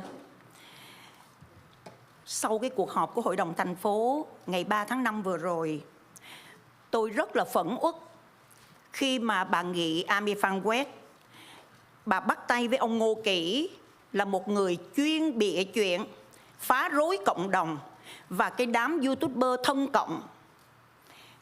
Bà tổ chức vài cuộc, bà gọi là họp báo, nhưng mà tôi cho rằng cái đó không phải là họp báo, bởi vì những người đó không có phải là những người có trình độ để làm truyền thông. Bà tố cáo sai sự thật về ông Menzo. Bà muốn gây tiếng xấu cho ông Menzo ở trong cộng đồng người Việt Nam. Bởi vì tháng 11 này là ông Menzo với bà Phó Thị trưởng Kim Lộ sẽ ứng cử trở lại, theo tôi biết. Bà muốn bôi nhọ và bà kêu gọi những cái người ở trong cộng đồng này, có ai muốn ứng cử ở địa hạt 2, địa hạt 3 liên lạc với bà sẽ support. Bà với ông Ngô Kỷ support. Bà có ý đồ rất là tồi tệ và độc ác. Tôi xem đi xem lại cái clip, ông Menzo rất là đứng đắn đàng hoàng. Nhưng mà bà quá đáng. Và tôi cho rằng cái việc mà bà Phó thị trưởng Kimberly Hồ và ông thị trưởng, hai người đưa ra cái đầm đó rất là đúng với quy chế của Hội đồng thành phố. Không có lý do gì bà đòi tên bà vô. Vì bà muốn nhanh nhưng mà bà đi sai quy trình, sai quy chế của cái Hội đồng thành phố này. Mà bà đi ra la làng, bà nói cả cái hội đồng này là hãm hại bà. Và bà focus vô ông Menzo. Tôi cho đó là hành động độc ác. Thêm một điều nữa, chính vì cái cuộc họp đó bà đòi hỏi cái văn bản của thành phố là phải có cái chữ despicable, là khinh bỉ cái hội đồng giám sát của LA. Mà một cái văn bản của một hội đồng thành phố không thể nào dùng cái từ như vậy. Mà cả hội đồng người ta đều không đồng ý. Bà vẫn nói là bà muốn go big or go home thì bà nên go home. Mà trong khi đó, ngày hôm qua bà có 1 phút để phát biểu ở trong hội đồng thành phố LA. Bà có dám nói từ đó không? Bà là một kẻ hèn nhát. Bà chỉ lừa bịp cộng đồng Việt Nam. Tại sao bà có 1 phút phát biểu trong cộng đồng LA, bà không nói từ này? Cho nên tôi muốn nói điều này nè. Bà đừng có làm gây xáo trộn giữa cộng đồng các sắc dân trong thành phố Westminster. Bởi vì theo tôi biết, ông Menzo là người nghị viên duy nhất của cộng đồng người Mễ trong hội đồng thành phố này. Chính bà mới lôi kéo những người Việt Nam bôi nhọ Menzo. Bà coi chừng bà tạo nên rối loạn giữa các sắc dân trong thành phố. Xin mời.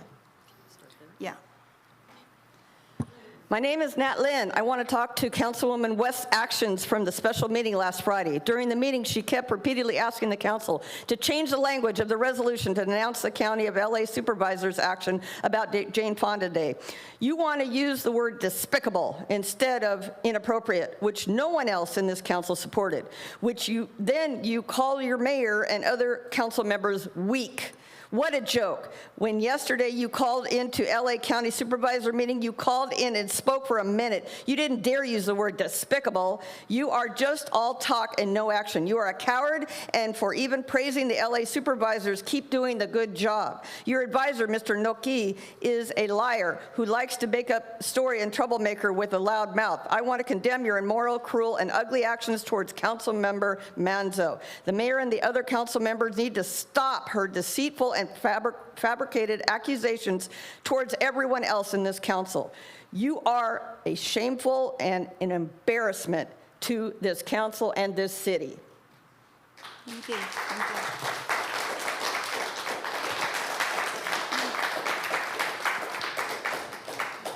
you. Our final speaker is Terry Raines.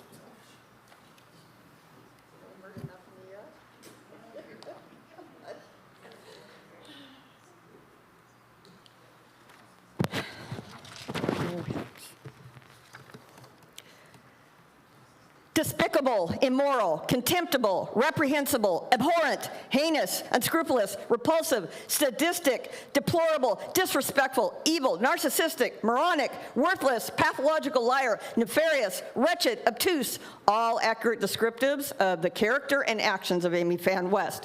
Penal Code 148.5, making a false police report. Civil Code 45, libel, a published false written statement damaging someone's reputation.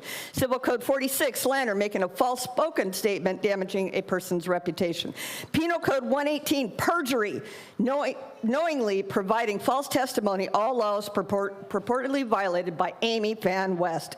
Amy Fan West, AKA the narcissistic twat waffle, filed a bullshit police report against Councilman Manzo last Friday, forcing our police department to conduct an investigation over the weekend. Per the police report, the investigation concluded finding no basis or evidence that Councilman Manzo committed any crime. Eyewitness accounts, including my own, and voluminous video and written evidence support that finding. But West didn't stop there. She held several press conferences in the Vietnamese media, continued to lie and slander Councilman Manzo. Perhaps the PD needs to investigate Amy's criminal behavior against Councilman Manzo and City Manager Corden. Amy, you have called me a liar, thief, and bully from the dais. But look in the mirror, biatch. This full-blown narcissistic collapse of yours is truly pathetic. Lashing out at others and fabricating stories that you're a victim? Classic signs. Listen up, Amy. We are compiling voluminous, incriminating evidence against you. And you can mark my words. We will eventually take you down. You can bank on that.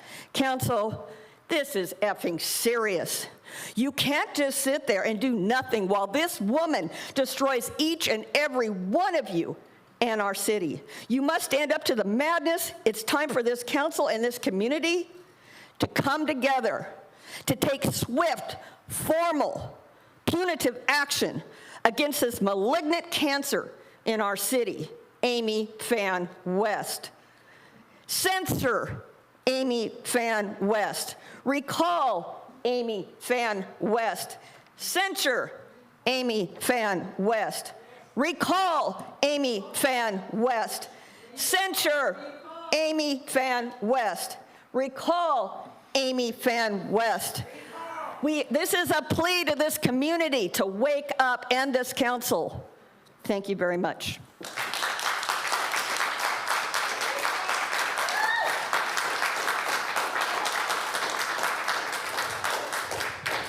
Mayor, I have no further speaker cards. All right, thank you very much. Thank you all for coming out and voice your opinions. The next items is, I'd like to close oral communication at this time. Next is comment from the City Council agency members. I first want to call for Council Member Amy Fan West. Thank you, Mr. Mayor. Thank you for everyone for coming. Thank you for our staff for working so hard. It is 8:30 p.m. already, and you know, I do hear some of your concerns, and you know, I understand that, you know, you guys have concern, but you guys have not looked. I feel like you guys coming out. I am the victim. You guys are, Carlos has people out to basically harass me. Please. And it's on, thank you, Mr. Mayor, I have the floor, thank you. So, you know, the other thing that was sent to me today was that I want to bring this to the attention, is that, let me read this out for you guys so you guys can see it.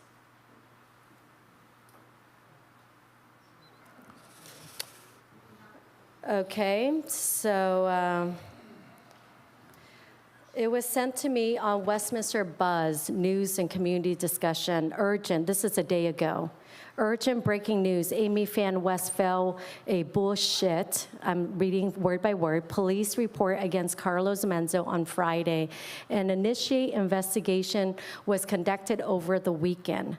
This community must come out and show their support for Carlos and Christine at Wednesday meeting. This is an opportunity for council members, staff, and public to unite against the cancerous twat waffle.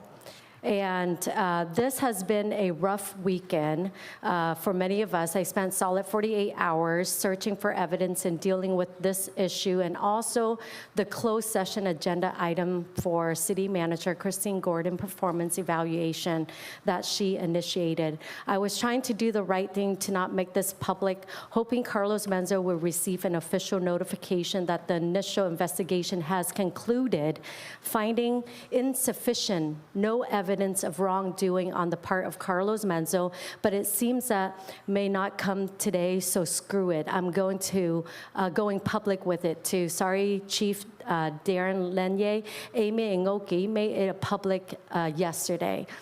So basically, this is a day ago. How did Terry Rain on Westminster Buzz know that the conduct investigation was insufficient, no evidence of wrongdoing? I can show proof today Christine Gordon texts me, FYI, read your email for instruction. Police report is ready for you at 11:21, that she texts me. And then this morning, and I go, thank you, I'm heading over to the Westminster PD at 11:34. So I don't know how it's leaked out. It's my report that I file, but how did Terry Rain got the information? And I didn't know about it until today at 11 a.m. So this was put yesterday already on Terry Rain website, that the investigation has concluded, finding insufficient, no evidence of wrongdoing in the Park Carlos Manzo. So that's something we have to talk. I want to bring the trust of the community to our Westminster government, the staff, and also the council and mayor. But with this, I feel like something have leaked out, and without, I wasn't even informed until today at 11 something of the report. So therefore, there's something wrong. There's something not correct, and I want it to be investigated. I want it the public and the city attorney to look into it, because this is not right. How did Terry Rain knows about this report yesterday, a day ago, and I just found out today at 11 a.m. in the morning? That's something I asked the city attorney to investigate. And then also,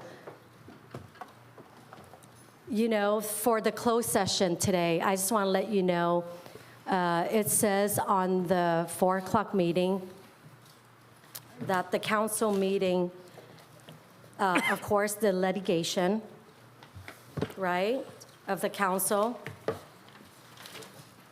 That's number one. Number two is the public employment performance evaluation city manager. So in the email, Christine texts me regarding the Jane Fonda on May 3rd.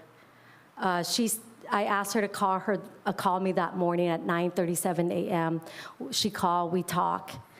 And then I told her, you know what, I don't see my name on this agenda that was public the night before. I was bummed. I was the one who called for a closed session meeting. And I asked her over the phone call, was I the one that called and initiated that meeting? She said, yes. I go, did Charlie? She said, no, you did, Amy. And I go, okay, so if that's the case, why my name is not on this agenda item? And with your recommendation, because I asked you, how can I get this closed session to happen? She said you have to get 3 as a council member. As a mayor, he can call for a special meeting. So for me, I go, okay, fine, I'll call Kimberly and ask her if she can be on this second for me. And then with the advice of the city manager so it won't violate the Brown Act, that she said she recommends she call the mayor. I go, absolutely correct. For the look of the Brown Act violation, you should call, as your recommendation, you should call the mayor. So she called the mayor. The mayor, she said she informed the mayor that, yes, Councilwoman asked for this special meeting, and would you be okay? The mayor said yes. And so therefore, we have the quorum of 3 for a call for a special meeting. So therefore, I asked her, you know, would you consider putting me on the agenda to make it right? And she said, let me think about it. And then I go, absolutely, think about it. For me, I could have said, you just proved to me that you said I'm the one who called for the special meeting. Why do you have to think about it, right? I have every right to do that. But for me, I do not micromanage my staff. I want them to do the right thing. I want them to have the opportunity to do so. So she said, I'll get back to you. I say, absolutely, not a problem at all. So she texts me at 11:01 a.m. It will be a verbal acknowledgement tonight, which is May 3rd, at the dais that you are, in fact, initiate the special meeting.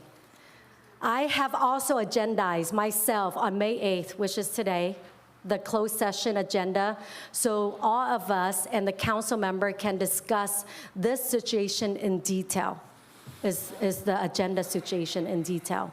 So on the agenda, Yeah, be of closed careful. session today. May I finish, Mr. Mayor? We can't That is discuss. this employee public evaluation city Please, manager. can I stop you for a minute? Because I believe that the city attorney uh, I intervene. just want to be careful that we're not saying anything I'm that not, was discussed absolutely. in closed session. Thank you. Absolutely, Mr. City Attorney, I understand the conflict of interest there. We don't disclose anything that we discuss in the closed session. But what I'm saying is right here, it doesn't line up. If it's really employment performance, then we do the employment performance of Christine. But we didn't do that today in closed session.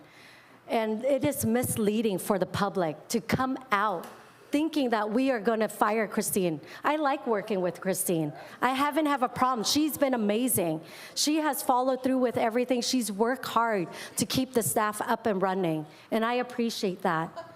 So what I'm saying is that it come across, employment performance, city manager, it's a misleading when we didn't even discuss about that. And I'm no lawyer. I'm no lawyer, but as any lawyer out there see this, can see a misleading with this text message as well. I have also agendized myself on May 8th, closed session agenda, so that all of us council member can discuss this situation in detail. So I want the public, I want the community to make that decision for yourself. I am here to do what's right, to serve you. I want you guys to trust our government. I want us to continue to do what's right for the people in the city of Westminster. But there are questions that I'm asking, and I think everyone should be. So with that in mind, I know Mother's Day is coming up. On a lighter note, and as a mother myself, 3 boys, I understand there's no blueprint of raising children. And I know that as mothers, we work hard day and night, and we hold our family together. And we are the fortress that our family comes together because we allow our children, we impart wisdom, we impart love, compassion, and caring and respect to one another. So therefore, I appreciate all the mothers out there because I myself am a mother and I understand that. So I want to wish all the mothers out there a happy Mother's Day. And I also want to publicly wish my mom a happy Mother's Day as well, as she teach me what sacrificial mean. Teach me to be respectful and to always fight for what is right. And so therefore, my mom is a great example to me to be a mother, to be strong, but also she was pregnant, 8 months I'm almost done, Mr. Mayor. May I finish with Mother's Day? She's 8 months pregnant when she escaped on the fishing boat. She was brave and courageous. And so therefore, I will continue to fight for what's right, even though if I'm the only one standing. So thank you so much. God bless you guys. God bless your family, and have a great weekend. Thank you. All right, I must ask City Attorney, because she addressed and she also mentioned that she asked you to investigate. I want to make sure that, is it a standing item that you need to look into, or you have any report on that? Also, I would like to see if the city manager have anything to respond, because something I see is not respond in the way that it is supposed to be. So first for the city attorney. Yeah, with respect to the request for an investigation, that's something that I would look in, not here publicly, but I will look into that. And if there's something that needs to be done, it'll be done. City attorney, city manager, you have anything to say?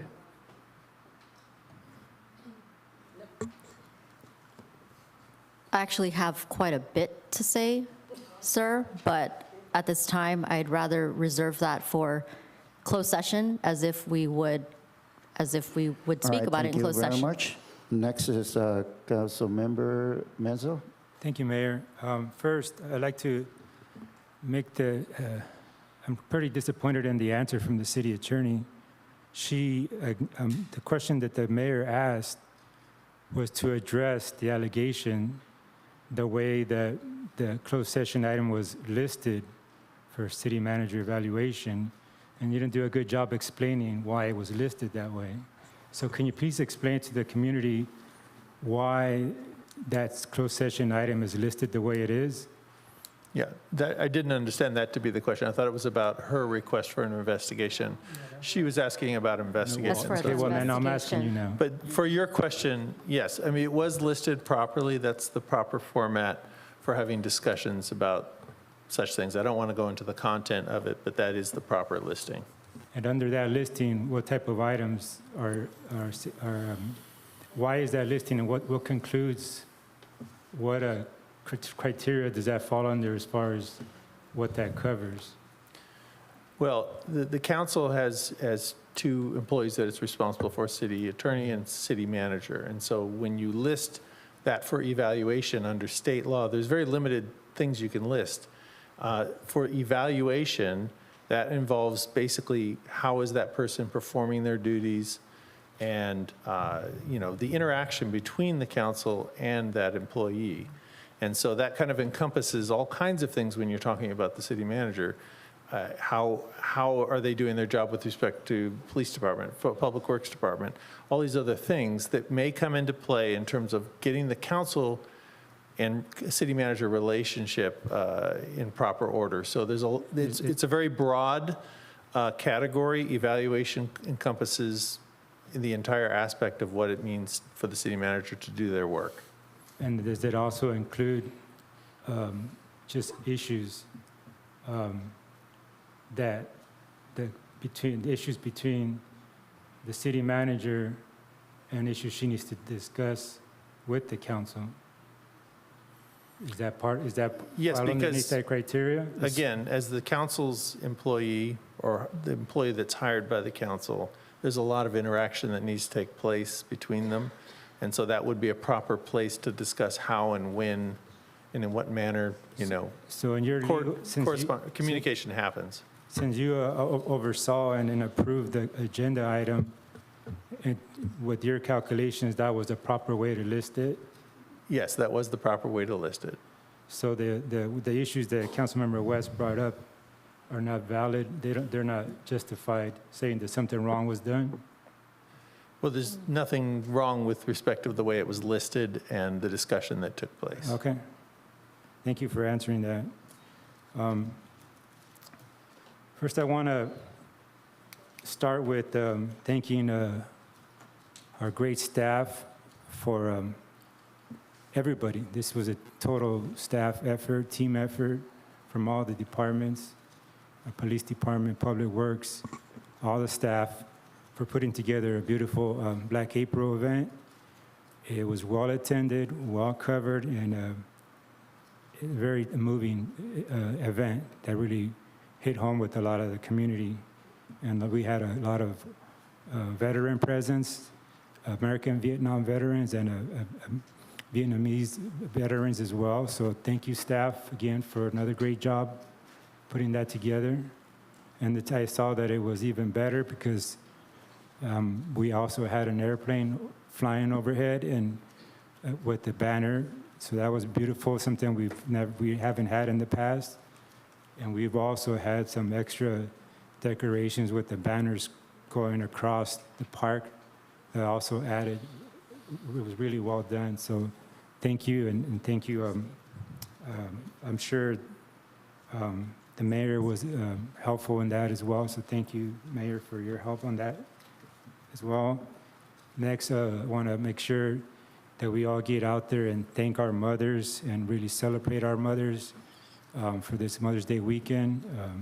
It's something that we must do and appreciate them, not just on Mother's Day, but every day, to appreciate them and what they do for us. And wives, if I know my wife, she does a lot for me, so thank you. And make sure that you guys are well celebrating a weekend and put your feet up and enjoy your family's company. Next, I have to, I hate this. If you guys know me by now, I hate circuses, I hate drama. That's something we have a lot of more important things to do here in the community. But what happened, I need to address them. I wasn't out there in the medias or the YouTubes or whatever talking about this issue and spreading propaganda because I want to make sure the police department did their job without interference, without being talked about, let them conclude what they got to do. So I'm going to make sure I didn't address anything until they did their job and it was done.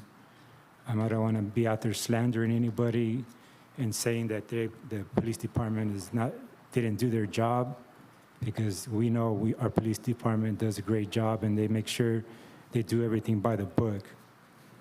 As far as that, the issue that Councilmember West brought up about the Facebook, to me, it sounds that particular, in this case, Ms. Raines, that's her opinion. That's her opinion as far as what she thinks what the outcome would be. And as far as where she got the information, I'm assuming she got that information from Ms. West and the gentleman that she was doing all the interviews with. So she's the one that was out there talking about the issue. So I'm assuming that's where you got the information. Nobody knew about the outcome of the investigation until it was complete. And as she mentioned, we got an email from our city manager informing us that it was concluded. So that's when myself went there after work to get a copy of it myself. And like I said, so those folks who were calling me with their support, in the end, the truth always comes out. So I wasn't worried about it because I know that I didn't do anything wrong. I know in my heart that I didn't do anything wrong. And people who know me, I'm pretty sure you know me by now, what kind of person that I am. But I need to just read this because I want to make sure that I covered all the bases. I want to keep it short because I'm not about drama. I don't want this to keep dragging out. This is not good for our community. But it was something that I felt at the time that somebody had to say something, because this has gone on way too long. So let me just bear with me. Let me read this. Try to get through it real quick. So I wanted to address the events following the special meeting held on Friday, May 3rd, 2024.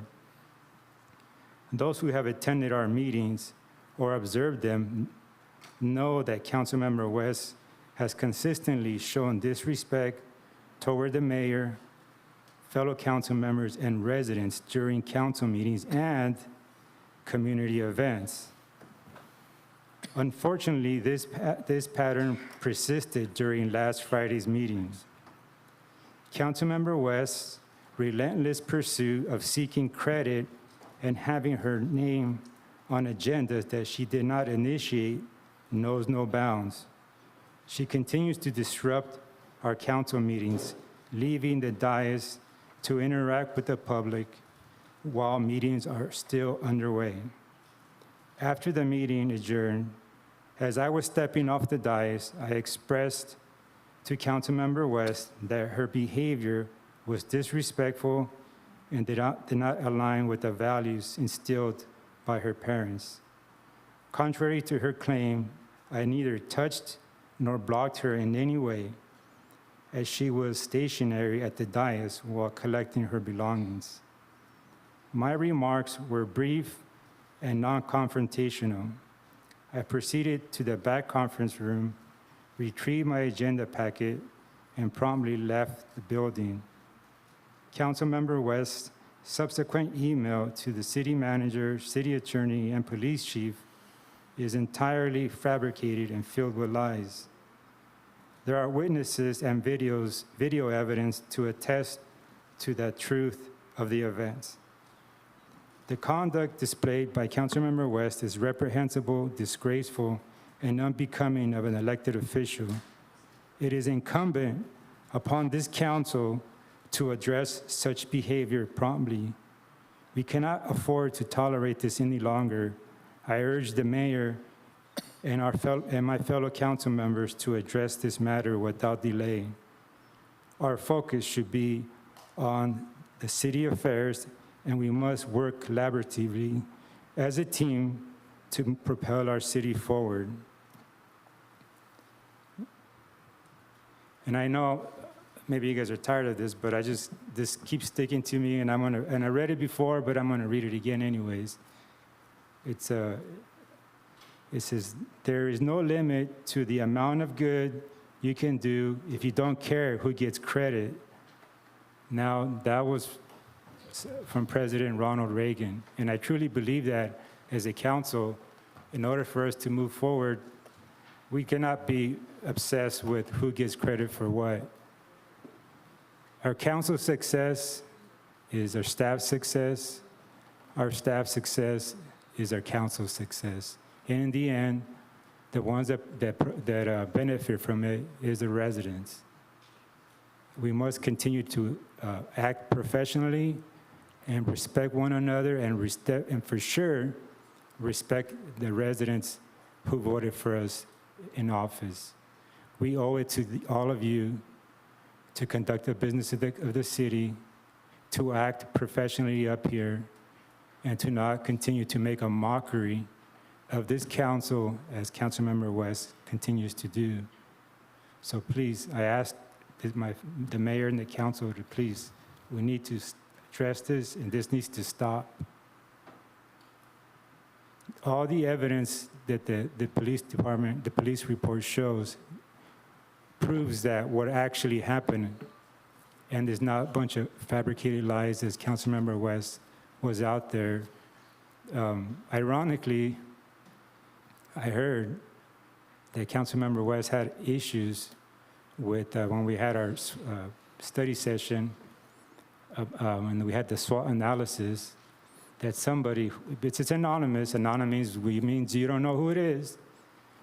On there, one of the negatives affecting our community was, I forgot exactly how it was worded, but basically it was commotion or in the Vietnamese media. And Councilmember West, you just justified this week what whoever wrote that meant, what they were talking about, getting out there and causing all this undue and very unnecessary drama in our community that's hurting and taking away the focus that we should be concentrating in. So I just want to make sure we put this behind us and move forward. Thank you. Thank you.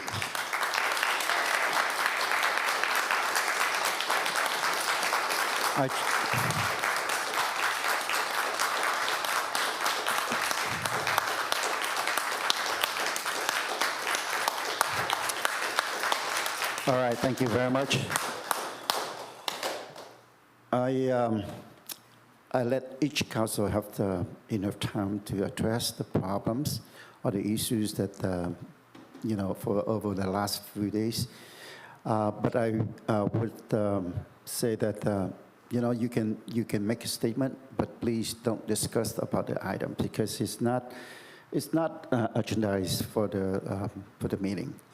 But you are welcome to state the fact, but I don't invite any others to rebut or discuss about it deeply into it. And now I would like to invite the Vice Mayor. Gosh, I really didn't plan on speaking about, I try to forget what happened after that special meeting. But, how can one forget? Because it was in the media, and Amy Fan West went on YouTube. I received at least three different YouTube, from three different YouTubers, and I have not had time to watch. And people know me, I'm very, very busy, and I love what I do for the city. I only want to, bring, if I can,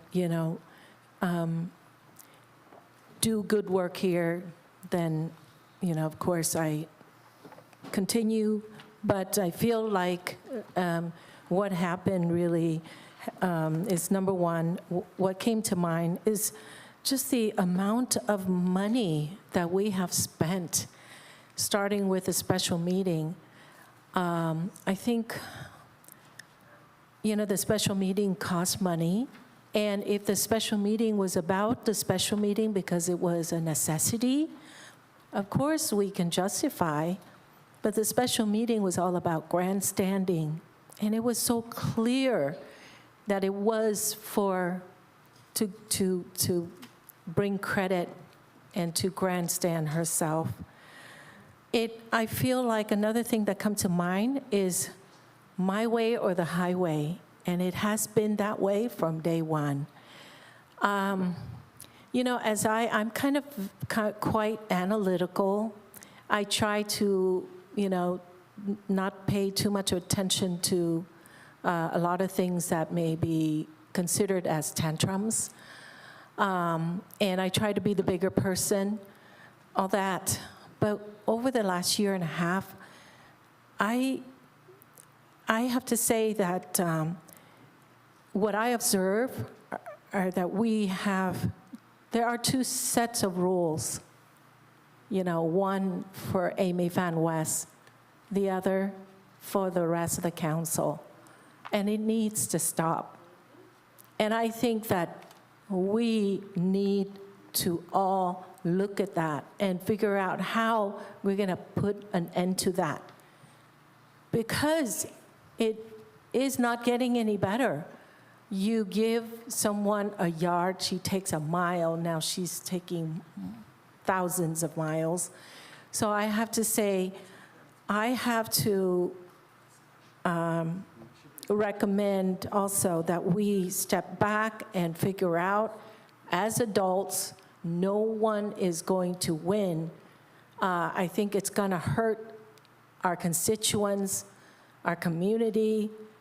If this keeps going, we had a budget session today where we don't even have to see very far into the future, but within the next couple of years and so on, we will be at a deficit.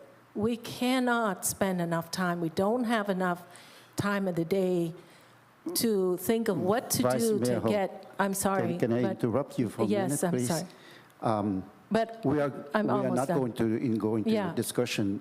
If you have anything that you want to state the fact, go ahead and state Thank it. you. I believe that Councilmember West is going to agendize this item next meeting already. Am I correct? Yeah, we Okay, have it so agendized we'll already. wait Thank until you. next time we will So talk thank you about very it. much. So I'd like to, that wasn't a prepared thing that I was going to say. It just prompted by, you know, the people to my right and left. So I want to say that since the last meeting, I want to kind of bring you up to speed on what I've been up to. As I said, you know, if we're really concerned, as we all were concerned about the choice of April 30th as a day to honor or call it Jane Fonda Day, we were all very concerned. That was understood. And so I wanted to do something I felt is effective. And besides, you know, speaking to everybody from the dais, I felt that it was important for me to take a trip to LA, and especially to visit the LA County supervisors. And since a special meeting, I just want to read, because I prepared something really short. As last Friday, May 3rd, until now, the public has not been at peace. They've been lied to by a certain council member. I would like to restore the public's trust and normalcy by letting the people know the truth so that they're not continuously lied to, and so that staff could concentrate on doing good things for our city to move forward. Yesterday, Tuesday, May 7th, I went to address the Los Angeles County Supervisors at the Kenneth Kahn Hall of Administration at about 1 o'clock. I departed that morning at about 9 a.m. and got back to the OC at 4 p.m. I was allowed all that for 1 minute of speaking time. So, of course, after doing all that, I really appreciate all of you for coming out and addressing us. You know, every time we have a lot of regulars, especially Terry Raines and in front of me, Ms. Hamill, for coming to address us. It was a quick, of course, it was a very quick speech. As a matter of fact, that was kind of my first time speaking there. I kind of felt like it was a coming home type of event for me. It was important for me to appear in person to convey my personal message to the supervisors, especially to Ms. Janice Hahn, whose father, the late LA supervisor Kenneth Hahn, who recognized me some years ago when I was in my early 20s. And I did state that I was not there on an official capacity. I was there on a personal capacity. As I said, I was trying to come up with ideas, things that we all can do as an individual, as a council member, we should do if we sincerely want them to change their mind, and not, write things that might provoke them, like using words that from a certain dictionary that may provoke people to not going to change their mind.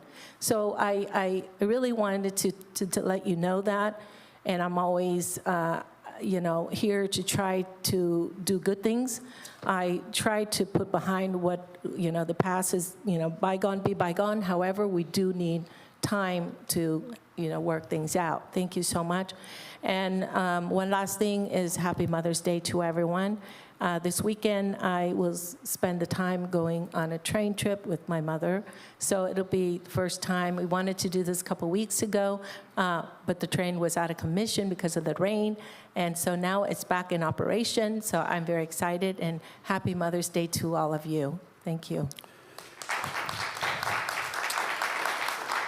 Thank you, Vice Mayor Ho. Next is Councilmember Nguyen. All right, thank you, Mr. Mayor. Wow,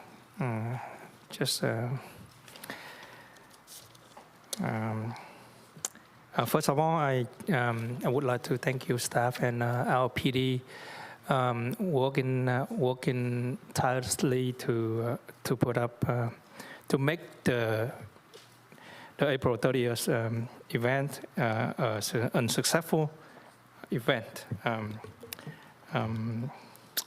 And second thing I want to report to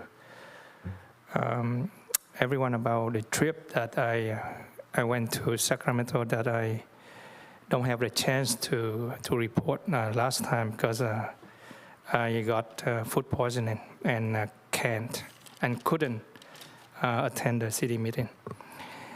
All right. At the conference up there in Sacramento, we got a very good news that I want to share. I believe that when I watched the city council meeting at home via YouTube, and Vice Mayor Kimberly Ho already said a lot of things about it. But the good news that I want to share is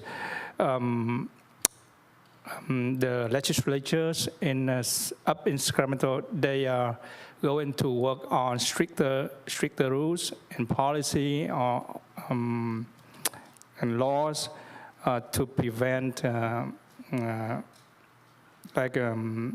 soft lifting and a lot more. So I think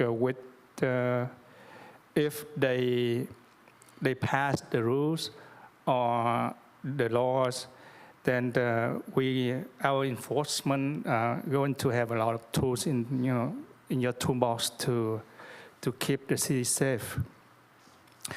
One more thing is I want to talk about the homeless thing. Let me see. Cal City is still working on, still lobbying for the $3 billion budget. Annually, to help to resolve the homeless issue, and we still supporting that. At the meeting, they share their ideas about how to resolve the homelessness in their cities, and one of the idea is they turn the parking lots, the public parking lots, into a place so the homeless people going to park their RV there overnight, because at night, we don't use the parking. So I don't know if that's an option for us. And they came up with a very tiny homes with less money, so the city or counties can help the one with less money to buy it. So we can decrease the homeless population in our cities. So that's what I want to share with you guys. And in regards of the incident that we have last special meeting, I actually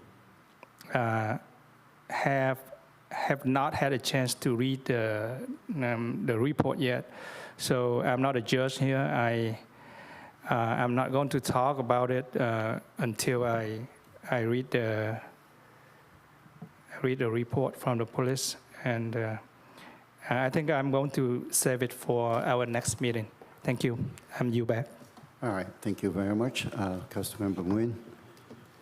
Like I said before, I'm going to state the fact, and I hope that with the fact, it will die out, or it's not going to be continue to be an issues until the next meeting.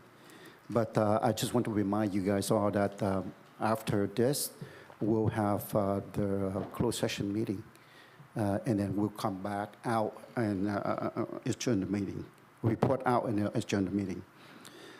Special meeting. I understand that Council Member Menzo mentioned the other day we could work the items today, which I don't believe so.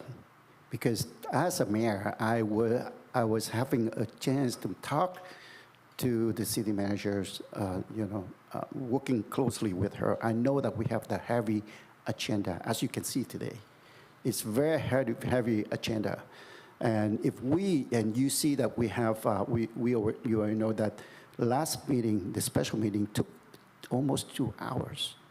And if we are going to have it into this meeting, it's going to take long. Now, and we are going to take all night and we were here since 3 o'clock this afternoon. Now, as far as Ms. West, Councilmember West standpoint, I just want to let you know the fact is you have to understand the policy that we have. Even rest assured that I am the one who wants to call this meeting, and I mentioned it last time already, that May 8th is not going to be possible, and May 22nd is too long. And even you call for a special meeting, you can't have your name on it. Even you call for, you have the 3 council agree to this.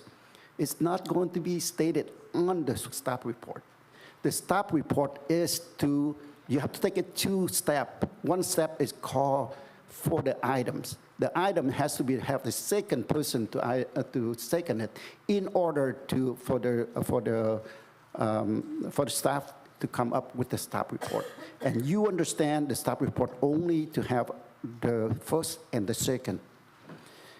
For those people who are calling for the special meeting, the name is not there. My name is there just because I was the second for the item. My name wasn't there because of the special meeting. But I do call for the special meeting on that day. So please understand there are 2 separate issues. That way we don't mix up between the 2. I want to thank staff for working hard. I know that there are many things that staff, we have put on their plates, and they have to carry it with them. And I understand sometimes too much for you, especially for the community and development, not community development, but park and recreation. I know that you plan a lot of things for the community here, and I appreciate for that. talking about April 30th, I know you've been working hard, and I have a chance to work with you and your team, and I appreciate that the outcome, like my Councilmember Menzo said, it was great that people appreciate for your work. And of course, for Public Works, of course, for PDs and for the ACM and CM. I would like to thank you for all of your effort to that. Last, for those of you who still have your mom, please pay attention and celebrate the Mother Days with them. For me, I know that when I sworn in as a council member, my mom was here with me, but she no longer with me at this time. So I don't have a chance like some of you have, but please take that moment and thanks them for what they do for you, for your life. With that, I would like to recess for closed session. And you are welcome to stay, and we will have the report out, and then we'll adjourn the meeting. So, Council recess for a closed session.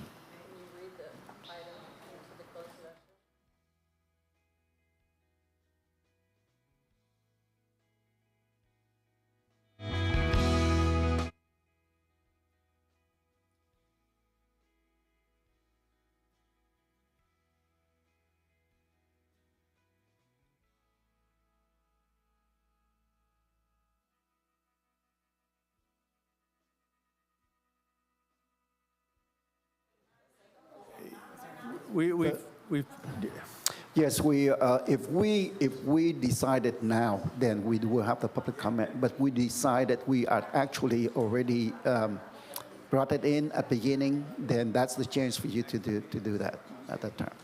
So, Council, recess for closed session right now, please.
Testing, 1, 2.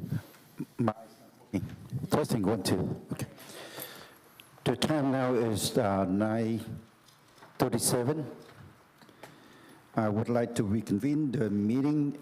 Roll call vote, please. Roll call, please. Mayor Nguyen, I'm here.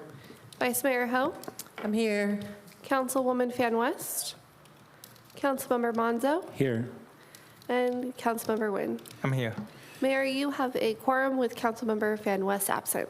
Thank you very much. We've just gone through the co-session item for the added item tonight. And City Attorney, do you have anything to report out? Yes, we had discussion concerning the one potential litigation item. There was discussion, there was direction given. There's nothing to report. All right, thank you very much. With that, I will adjourn the meeting until the next regular meeting is going to be held on Wednesday, May 22nd, 2024 at 6 p.m. Meeting adjourned.